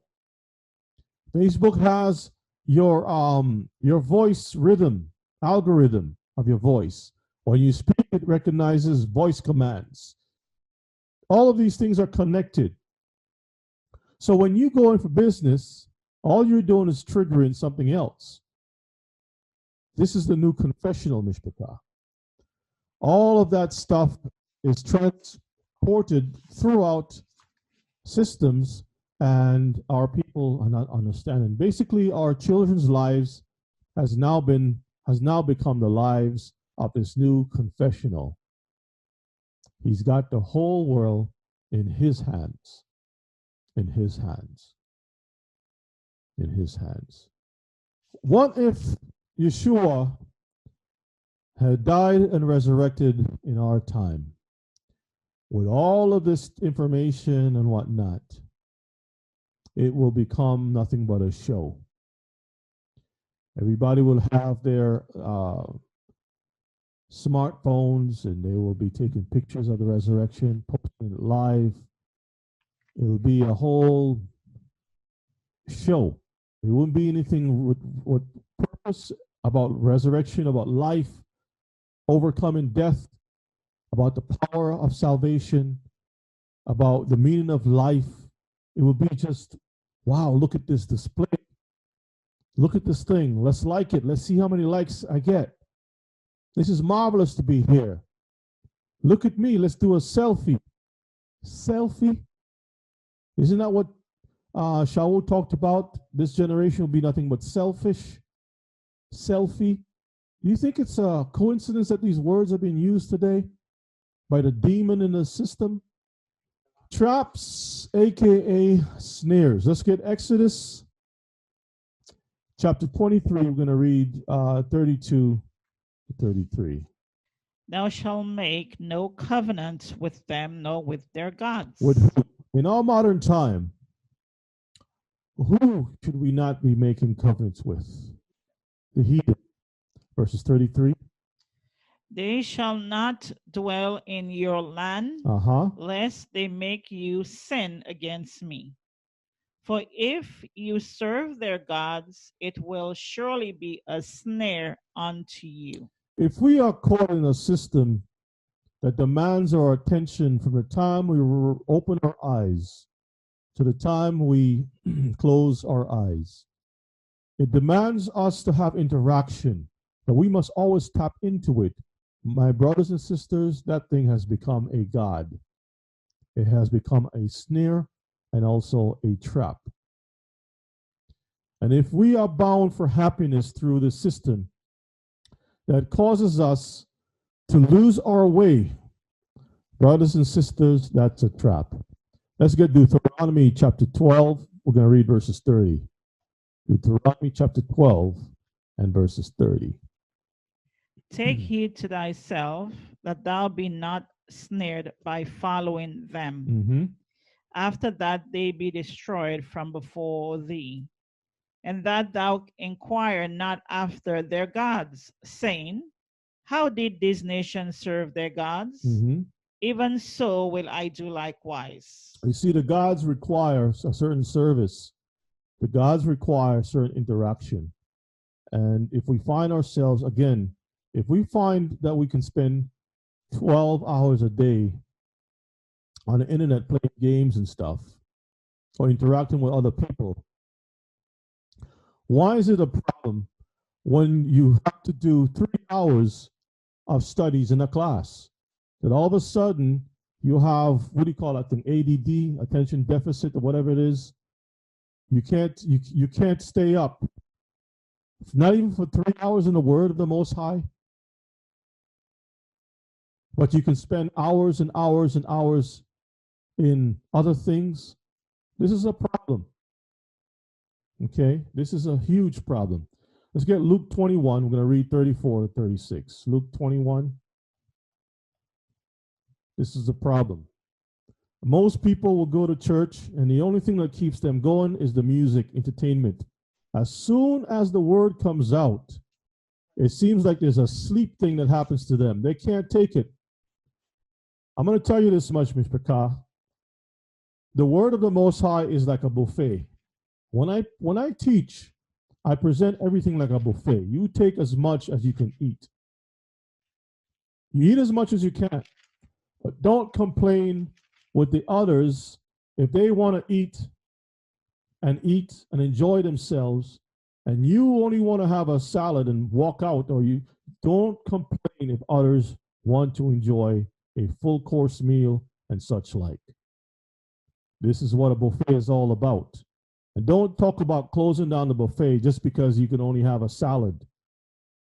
It's there, it's set up to feed everyone. You take as much as you can take. When a shepherd takes the sheep out to the pasture, he don't force the sheep to eat a certain amount of food for that day. The sheep takes as much food, grass, and water that they can take.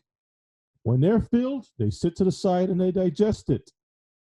Don't come around complaining and sending me emails complaining about all this and that and the other. I don't want to hear it, because we have different types of sheep. We have sheep that can take a lot and sheep that can take a little bit. You take what you can take and you keep it moving. But don't complain, because there will be a time when there'll be a famine in the land.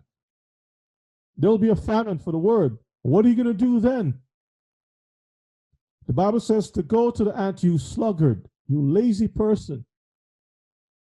And see how the ant supplies herself. She gets all that she can get, because when that winter kicks in, you can't find food. You can't go out. And you're just talking about it's too much, 15 minutes, give a 15-minute class. I don't see a 15-minute kindergarten. I don't see a 15-minute elementary school. I don't see a 15-minute junior high or middle school or even a high school 15 minutes. You go to school, you stay the whole day and learn. College, so you can get a good job. You want a big paycheck, you're going to put the time in.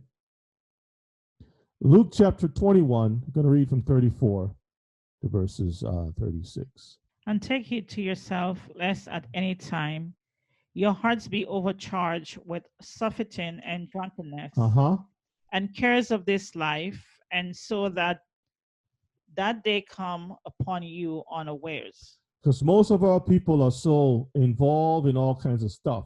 Brother Yona, you need to talk about investment. If you want to talk about investments, we can do that once in a while. But there are so many congregations that spend their time talking about money. You can go there. You know, and stop being in 2 or 3 different colleges. Either you're in one college to learn or you're in another college. It's too much dipping in and out all over the place.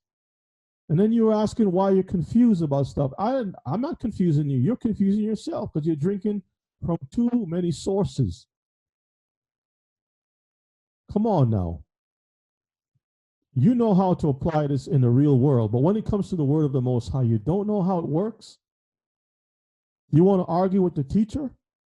You're in one class this week, next week you're over across the street in a different school. Then you come back and says, well, I learned this over there. You're wrong. No, you need to stay across the street. Stay over there. Okay? Stay over there. Verses 35. For as a snare shall it come on all them that dwell on the face of the whole earth. A snare is a trap, Mishpachah, that happens in such a way that it's acceptable to you. You accept it. Okay?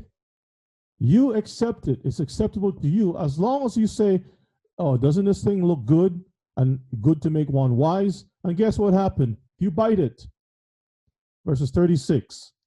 Watch ye therefore and pray always, that you may be accounted worthy to escape all these things that shall come to pass and to stand before the Son of Man. That's what we're supposed to do. We are supposed to be mindful of the traps and to prepare ourselves. So social media sites and all these different peoples and stuff, they have an agreement. They have a thing set up, Ishbaka, that we need to find ourselves far away from. So this is what has happened in society and has been getting worse and worse. People, I remember when, as a young man, and I used to travel on the trains to go to school or to work or whatever. And I remember how people used to at least meet and greet people and have a little conversation. How's your day going? Hey, good afternoon, good morning, sir. How you doing? How you feeling? It doesn't matter what color or complexion, how old, you have a little conversation. Did you hear so-and-so? And, you talk to people, you drink your coffee, catch your train and move on. That stuff has pretty much died. You might find a little bit of that here and there, but people nowadays their spirit is in that. It's like the genie. Instead of a genie leaving the lamp, the genie's looking into the lamp, trapped into the lamp, both day and also night. All night, eyes are open bright, like this, can't sleep. It is very addictive, Mishpaka. Let's be honest. It's very addictive. Let's go. We're going to read our next reading, the sentences of Sirach Menander, which is found in the Pseudepigrapha. These are volumes of books of literature by our fathers that has been recorded to give us some wisdom and some understanding about how Israel lived and how we lived amongst the Greeks and amongst the Romans and how we lived in general. So let's see if we can glean some understanding from the sentences of Sirach Menander. We're going to start at chapter 1, verses 1. Go ahead and read. Menander the sage, before everything, fear God. Before everything in this world, we need to fear who? Fear God. Read on. And honor the one that is older than you. And honor your parents, or the one that is older, or the one who has a longer history, the more experience. They know what life used to be like before. I have to listen to my elder. He's going to tell me, son, this is how it used to be back in the day. This is how it used to be. And if you move this out of the way, you're going to find yourself in problems. I have to listen. Okay? So our younger people, please listen. Read on. For thus you shall be honored by God. The Most High will honor you if you listen to the parents before you, the older ones. Read on. Flee from everything that is hateful. The things that are hateful is these systems, because the root of it is evil. So we need to run away from it. When you see a trap, walk around it, look at it and say, well, is this thing for my health or to take away my life, to destroy me? And when you're in a trap, brothers and sisters, it is not only you that is in that pit, it is your family. Because the next generation is a continuance of your family. And when you die, your whole family line dies also. So we can't be playing around with our young ones, our daughters and our sons. The sons need daughters to link up so they can have a righteous family. So we got to pay close attention to the older ones. Let's continue on. Chapter 2, verses 1. Menander the sage said, prior to the words of man are all his activities. All his experiences, not just the words, but his life experiences are very important. Read on. Water and seed, plants and children. It is good to plant plants, and it is comely to beget children. So it's one thing to have a farm, but it's very important to have children, to beget children. If you're going to focus on anything, he says it is beautiful to beget children. Read. Praiseworthy and good is the seed. Praiseworthy and good is what? Is the seed. Is the seed. And today people are more focused upon opportunities, quick monies, and it's not about life anymore. The earth is, you see, when you start to look at something better than what you had before, you treat the thing that you had before as if it's garbage. So now the earth is garbage to you. You destroy the earth. You abuse the earth. When the water is looked at as not being good, now you're looking at vitamin water. You disrespect the fresh water that you have. You throw garbage in it. When you look at air as not being really anything anymore, you disrespect the air. You start disrespecting the thing that is important. Okay, let's read on.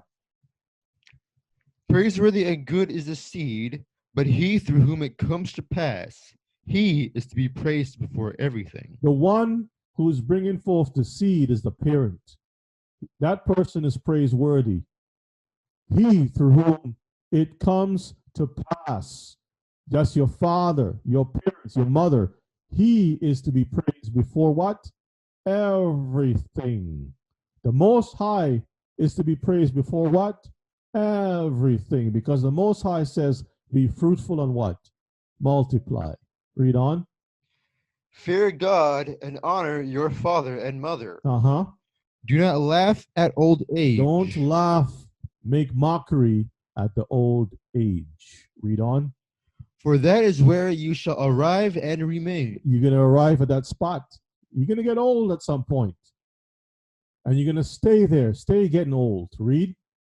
Honor him who is older than you. Honor him that is what? Older than you. Read. And God will raise you to honor and dignity. And the Most High will raise you to honor and dignity. There's no way of disrespecting that which is before and expect to be respected. That has always baffled me. You have Hebrews who would disrespect an elder person or teacher, but they want to be a teacher and to be respected. They're disloyal to a teacher. The one that before they didn't know anything, now they know a few scriptures. Now they're going to disrespect the teacher and expect to set up a school and have people to respect and be loyal to them. How does that work? It doesn't work at all. When I was a child, I never disrespected my teachers. I had to respect my teachers. I learned this thing. Today, that doesn't even happen. The whole command chain is broken down. Let's read on. Listen every day to the words of your father and mother, and seek not to offend and dishonor them. Listen every day to the words of your father and your mother, little ones, and seek not to offend and do what? Dishonor them. Verses 22. For the son who dishonors and offends his father and mother, God ponders his death and his misfortune. The Most High is making or working out a plan to destroy you and to give you misfortune, not prosperity. Verses 24. Honor your father in the proper way. In the proper way. That's the way that the fathers have set up. Read on. Do not despise your friends, and do not dishonor those who honor you. So there is an order of things that the Most High has set that we need to keep in mind. Verses 27. If your son grows out of his boyhood as one who is humble and wise, teach him the book of wisdom. When your son is no longer a little child, and he is humble and wise, humility, and have the understanding to apply that. Give him the book of wisdom, how to live. This is why Yeshua says, don't cast your pearls before what? Swine. Otherwise, you'll rend and come after you and tear you up. Verses 30. For the book is good to learn wisdom from. Wisdom is bright eyes and an excellent tongue. Eyes that are bright will not be blinded, and a tongue that speaks wisely will not begin to stammer. A tongue that speaks wisely will not begin to stammer, not be like blah, blah, blah, blah. Gainsaying, double tongue, not consistent, in and out. Verses 34. And if your son grows out of his boyhood as one who is brutish, crude, and insolent, disrespectful, disrespectful child, read, one who is thievish, deceitful, and provocative. likes to start trouble, read. Teach him the profession of a gladiator. Put a sword in his hand and put him out there so he can learn how to fight in the arena, because that's the type of spirit he has, a destructive spirit. So give him a sword. Read on. And put into his hand a sword and a dagger, and pray for him, that he shall die, shall be killed immediately. And be killed immediately. Go ahead. Lest by his living on, if he continues to live, you should grow old through his frauds and expenses. You should grow old through his frauds and expenses. So you'll have a son who will go out and be a thug on the street, a bum, or one that doesn't know to respect life. So everything that he does is like a thief, cutting corners, stealing, not learning value of life. And he goes out and get a job and he's stealing, or he's doing crooked stuff, or making shortcuts, or making compromises, or anything that will destroy life, respect, loyalty, you name it, Mishpachah. A very dishonest child, because you're going to find yourself living under the roof of a dishonest child. Your heart will be nothing but grief. Every oatmeal that your son provides for you is through thievery. The shelter that's over your head as an older person, how did your son give you that shelter? How is he paying the bills, or she paying the bills? Read on, verses 43. While he does not produce anything good for you, every bad son should die and not live on. Every bad son should die and not live on. Hateful is the custom of lying down at an improper time. Hateful is the custom of sleeping at the wrong time. How do we have this problem? The whole computerized system is messing us up. Lights are always on in our eyes. Our bodies are not designed like that. Everybody's texting you from all around the world. You know, there was a time when to make a phone call around the world was very expensive. So you wouldn't call that person. Like, if I call this person, my bill is going to be $300 for 5 minutes. Now you got WhatsApp, chat this, chat that, all kinds of stuff. So you can't even sleep. Beep, bing. If you turn off the phone, you're going to miss something out. That person in another part of the world want to talk to you when you're supposed to be sleeping. And when they're supposed to be sleeping, you want to reach out to them. This is madness. Hateful is the custom of lying down at a what? Improper time. Verses 68. Sleep carries us into Sheol. What is Sheol again? Sleep carries us into hell. Dreams unite us with the dead. Hateful is laziness. It is hungry and thirsty, naked and lamenting. Hateful is laziness. Laziness is not a good thing. It is hungry and thirsty, naked and lamenting. That's what comes out from laziness. Always online, always online.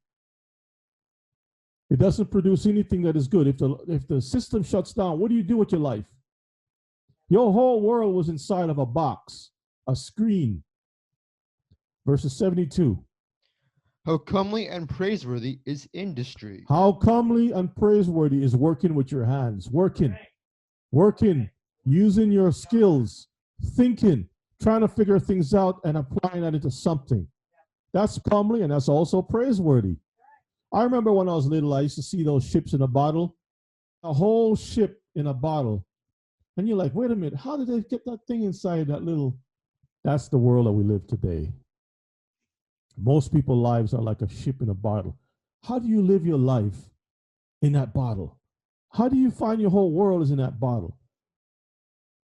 The whole ship is in a bottle? Let's read verses 73. Let's read 72 again. How comely and praiseworthy is industry. At all times it is a filled stomach and a bright face. It brings joy to you when you work a hard day's work. and you sit down at your meal, you feel good. Your body feels good. You sleep good. But if you sit behind a computer all day, you're restless. You can't even sleep because your body is not going through. The engine hasn't worked at all for the day. It's only your brain just working. Your body hasn't worked. Your muscles hasn't worked.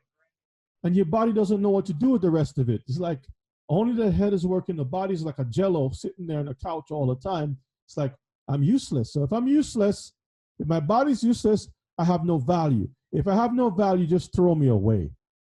My muscles don't need to work anymore. My heart doesn't need to work anymore. So therefore my heart becomes useless, weak. Go ahead and read. Even if one does not have success, he will not be blamed. You see that? Even if you're not successful trying to be industrious, nobody's going to blame you and say you're a bum. Because at least you tried something for the day. You try to build a house. You try to work, be constructive. Trying to be industrious with yourself. If you're not successful trying to build a business in your business building, nobody's going to be upset at you. They're going to see you as a hardworking, not a lazy person. When they come to your house, even if things is not so good, they can say, he's trying, at least he's trying. He's trying his best to do something. Okay, so they're not going to blame you. Read on. Do not be quarrelsome. Do not stretch out your hand against one older than you. It says, don't be quarrelsome. Don't be argumentative. Every time you want to argue, when they say, shut down the computer, shut it down. You're spending too much time in that thing. Shut it down. Take a break. Do something else with your life. We're not saying not to use the computer, but have balance in your life. Don't let the computer use you. Don't quarrel. Do not stretch out your hand against one older than you, because that one is trying to save you. Now they have this system with virtual reality. Now you can strap on the glasses and you can walk around like a blind person, like this, walking around. And you're thinking you're going somewhere and you're not going anywhere. Your whole world is in your head. Soon they're going to have that with diodes. They're going to put a bunch of stuff all in your chest, your back, all your sensory glands is going to be connected to the glasses. And whatever you see, you're going to feel it, a little zap here and there.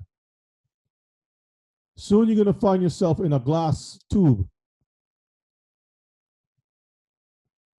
There's no use for your eyes anymore because now the system is using wireless technology to tap into your senses. So there's no need for your eyes because your eyes are burnt out.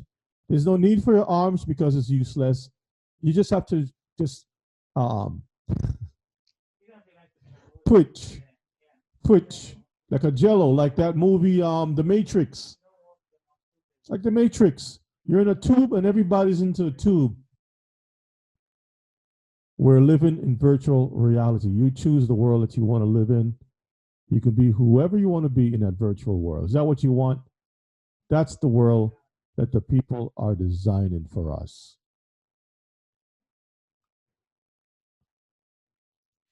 We're going to come back to Proverbs in a moment, but let's go to our next reading.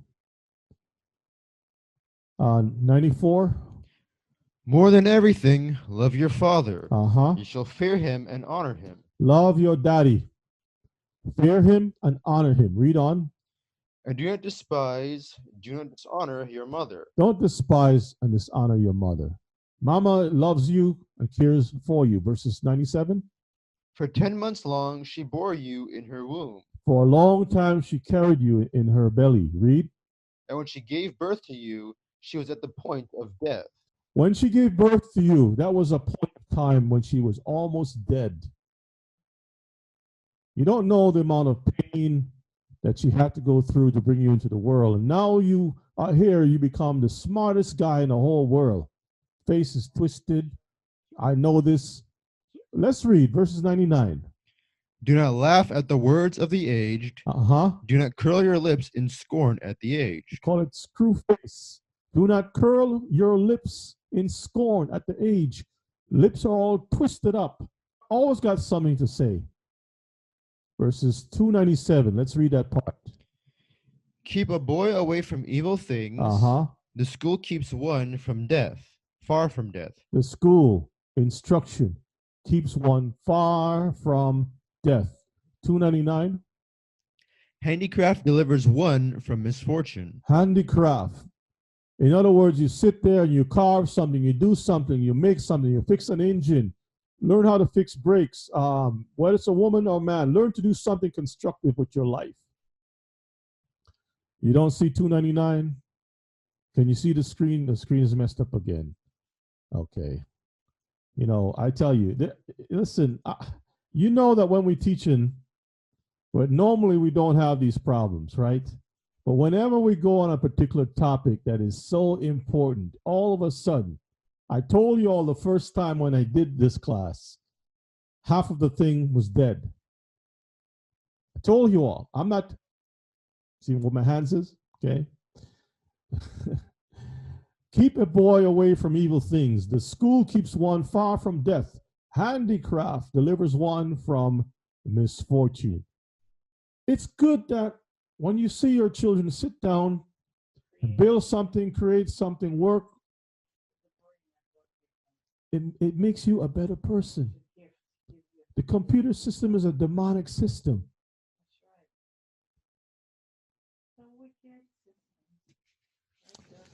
Let's go to our next slide, and let me know if y'all can see it before we read. Can y'all see the slide? Can y'all see it? All right. Be energetic in your youth. Uh-huh. As long as your eye can see and your foot can walk, as long as your strength is great. As long as you have strength, go out and use the body that the Most High has given you. Your limbs. Be interactive. Go out, bounce a ball, do something. Walk. Something constructive. Be energetic. As long as you have your youth, your vitality, keep your body moving. Verses 380. But when you have become aged and weary, when you become retired, go ahead. Sit down and live on your possessions. Now you can start playing your games. Now you can start doing a little something, but not when you're young. That's the time you need to use your body. But when you're trying to use your arms and your arms are not able to do as much as before, then you can sit back and relax a little bit. But don't tell me that you're a young person and you want to act like an old person, like you're stuck to a wheelchair. You're stuck to a sofa. You can't stand up because your legs is weak from watching too much TV or computers or whatever it is. Come on now. And comely is youth, Uh-huh. when the young man is energetic and when he is successful through his strength. It's a beautiful thing when you have the strength within your body. Mishpachah, that's what the Most High wants for us. They used to have something called vocational education in school. I know they probably still have it. Machine shop, woodworking classes, home economics where you can go and learn how to sew and cook and different things like that. These are real jobs. But the demonic system is telling you, if you want to make 6 figures, those jobs that you're doing in vocational school is only going to get you a McDonald's work or working for fixing little cars here and there. But if you want to be to the top Fortune 500 company, you need to learn all these technologies and stuff. And you sit down behind a screen, crunching numbers all day. That is not the world that our King built for us. When he made Adam and Eve, Adam was to live forever, and so was Eve. But what did he do? What was the first thing he did? He put them in a garden and gave them real work to do. The garden wasn't just going to grow by itself. You got to go and till the soil, trim some stuff, pick some fruit. You're going to work, you're going to trim, you're going to keep your body energetic. It's not just, boom, I got this body and my muscles is not going to work. Has to do no workouts and nothing. You had to work. You had to have some movement in your body. And this system is making the chairs more cushier, more comfortable. No, you need one of those old school benches. Like back in the day in church, They had those hard wooden benches. When you sit in that thing, your behind was hard. And you got to sit on that thing for hours. That's what the children need today. Now they have, oh, my back hurting me. Can I have a special chair? No. I need this $200, $250 chair because my back. No, get up off your behind and go do something. Oh, can I buy this little fridge? It's only $50 on sale. No, you don't need a little fridge for your room. Get up off your behind and go cook something. Go in the fridge. Go make something for yourself. Back in the day, you had to grind coffee. Now it's like you just buy the stuff, throw it in there. You buy the little packets. You put the time on. If I want coffee at the time, let me see, I want coffee so I can program it. I got an app for my coffee machine. I got an app to get food. Let's get Proverbs 6. We're going to read 6 to 8, and we're going to wrap it up. Go to the ant, thou sluggard. Tell you what, let's read from verses 3. Okay, let's read from there. Do this now, my son, and deliver thyself when thou art come into the hand of thy friend. Go humble thyself and make sure thy friend. I want the children who are listening, the younger ones, to pay close attention. Verses 4. Give not sleep to thine eyes, nor slumber to thy eyelids. It's talking about the Torah, paying attention to the Torah and the ways of life. Deliver thyself as a roe from the hand of the hunter, and as a bird from the hand of the fowler. We saw how demon has a pitchfork, or forks the children, right? The child. That is a hunter. Esau is a what? A hunter. His system hunts souls. He is the red one. The red one, whose headquarters was in Seir. Seir means what? Hairy goat or a devil. A devil. Verses 6, read. Go to the ant, thou sluggard, consider her ways and be wise. Go to the ant and consider her ways, you lazy person, and be wise, read. Which having no guide, overseer, or ruler. And this is an embarrassment because, you know, the ant doesn't have anyone who gives them a whole lecture and education, sit down and learn how to do this and how to get food and how to work. And no, we have to go through that. Okay, read on. Which having no guide, overseer, nor ruler, provided her meat in the summer, and gathereth her food in the harvest. She works hard because she understands if I don't work hard, I am not going to eat. If I don't eat, I'm going to die. This is Proverbs chapter 6, and we are in verses 9. Just read 8. Now that's all we need from that. Well, actually, let's read 9. How long will thou sleep, O sluggard? How long are you going to be lazy, sluggard? When will thou arise out of thy sleep? When are you going to get out of your bed?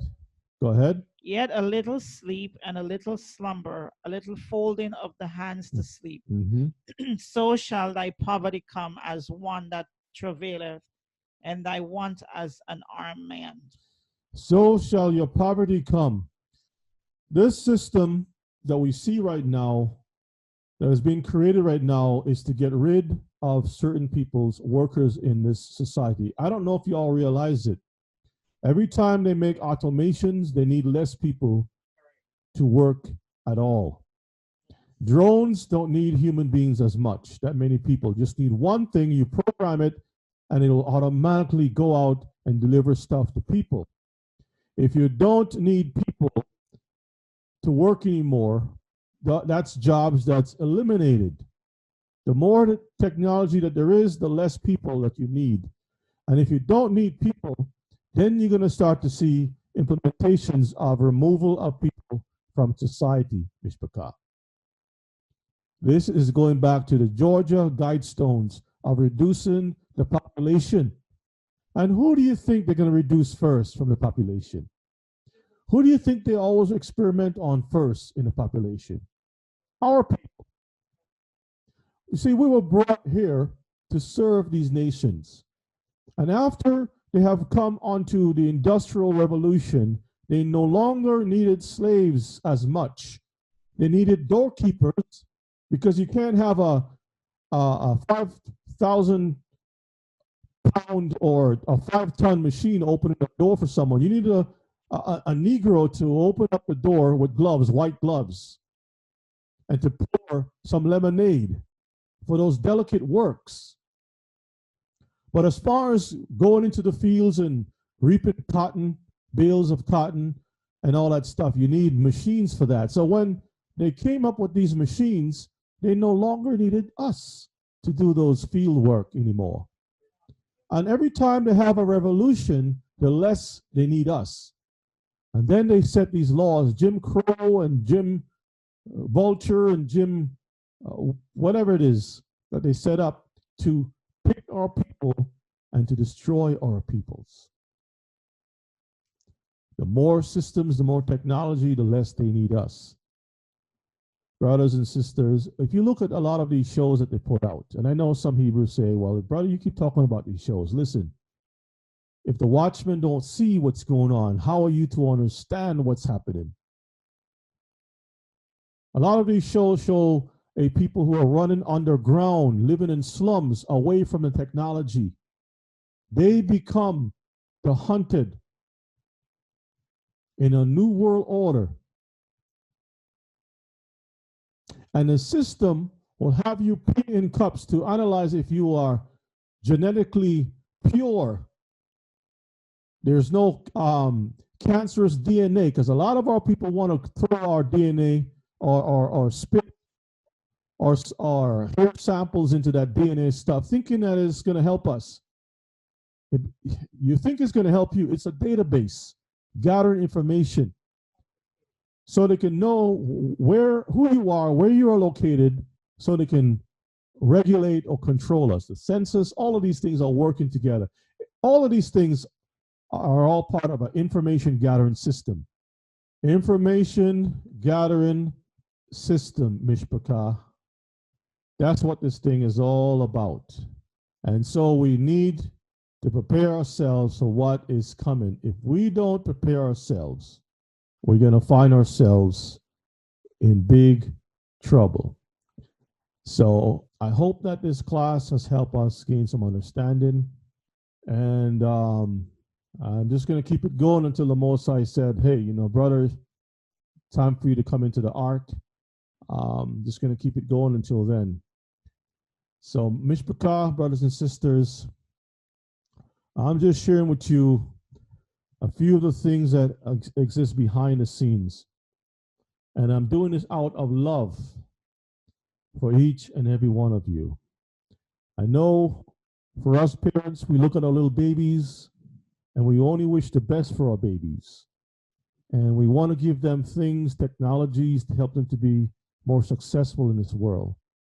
But during the time of doing this thing, Mishpachah, we ourselves, myself included, didn't know of the traps, the origins. We didn't know what was planned, what has been planned for our people.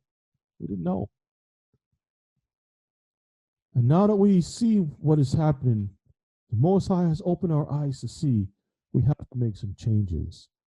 We cannot get rid of these systems, but we can control what we use because we have the ability with our hands, our minds, our eyes. We have to strengthen our body to apply some self-control. So my younger brothers and sisters, those of you who are always on these things, step back a little bit. Go do something. If you spend 3 hours on that, go do 3 hours on something else. Keep a journal. I spent 10 hours in this thing. I need to spend 10 hours on something else. Don't spend 10 hours a day on one thing. Break up your time. Go do something else. Move around. Right? If you have friends coming over, go outside and run around a little bit. Go climb a tree. Go kick a rock or something. Do some hopscotch or whatever it is. Some of those games that we used to play back in the day. Go, do something. Go play a hide and seek. Run around a little bit, have some joy, laugh a little bit, sweat, you know.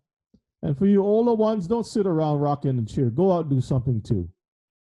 And with that said, I pray that the Most High bless and keep you all as we travel on this road to Zion. So let me get Elder in the room to close out. Shalom, shalom, Elder. Shalom, Elder. Where are you, Elder? I think you're, it looks like the system doesn't want you to speak, Elder. You want to unmute your microphone. Uh-oh. So I spoke to Elder earlier today, and he says the computer was acting up. It seems like the system was preparing itself to give us prompts today, but we're going to get this thing done right, one way or the other. Well, since I can't get Elder Mishpachah, let me go ahead and close out with a word of prayer and ask our King to bless us and keep us as we travel on this road to Zion. Let's pray, Mishpachah. Father, we give all praise and glory unto your name. We thank you for your love and your mercy, which truly endures forever. Bless Elder, Father, as you know, he is always making himself available to pray, but the enemy tries to withhold him. I pray that you will send your angels around him to break that demon, an evil spirit that tries to prevent him from speaking and giving a blessing on the Mishpachah.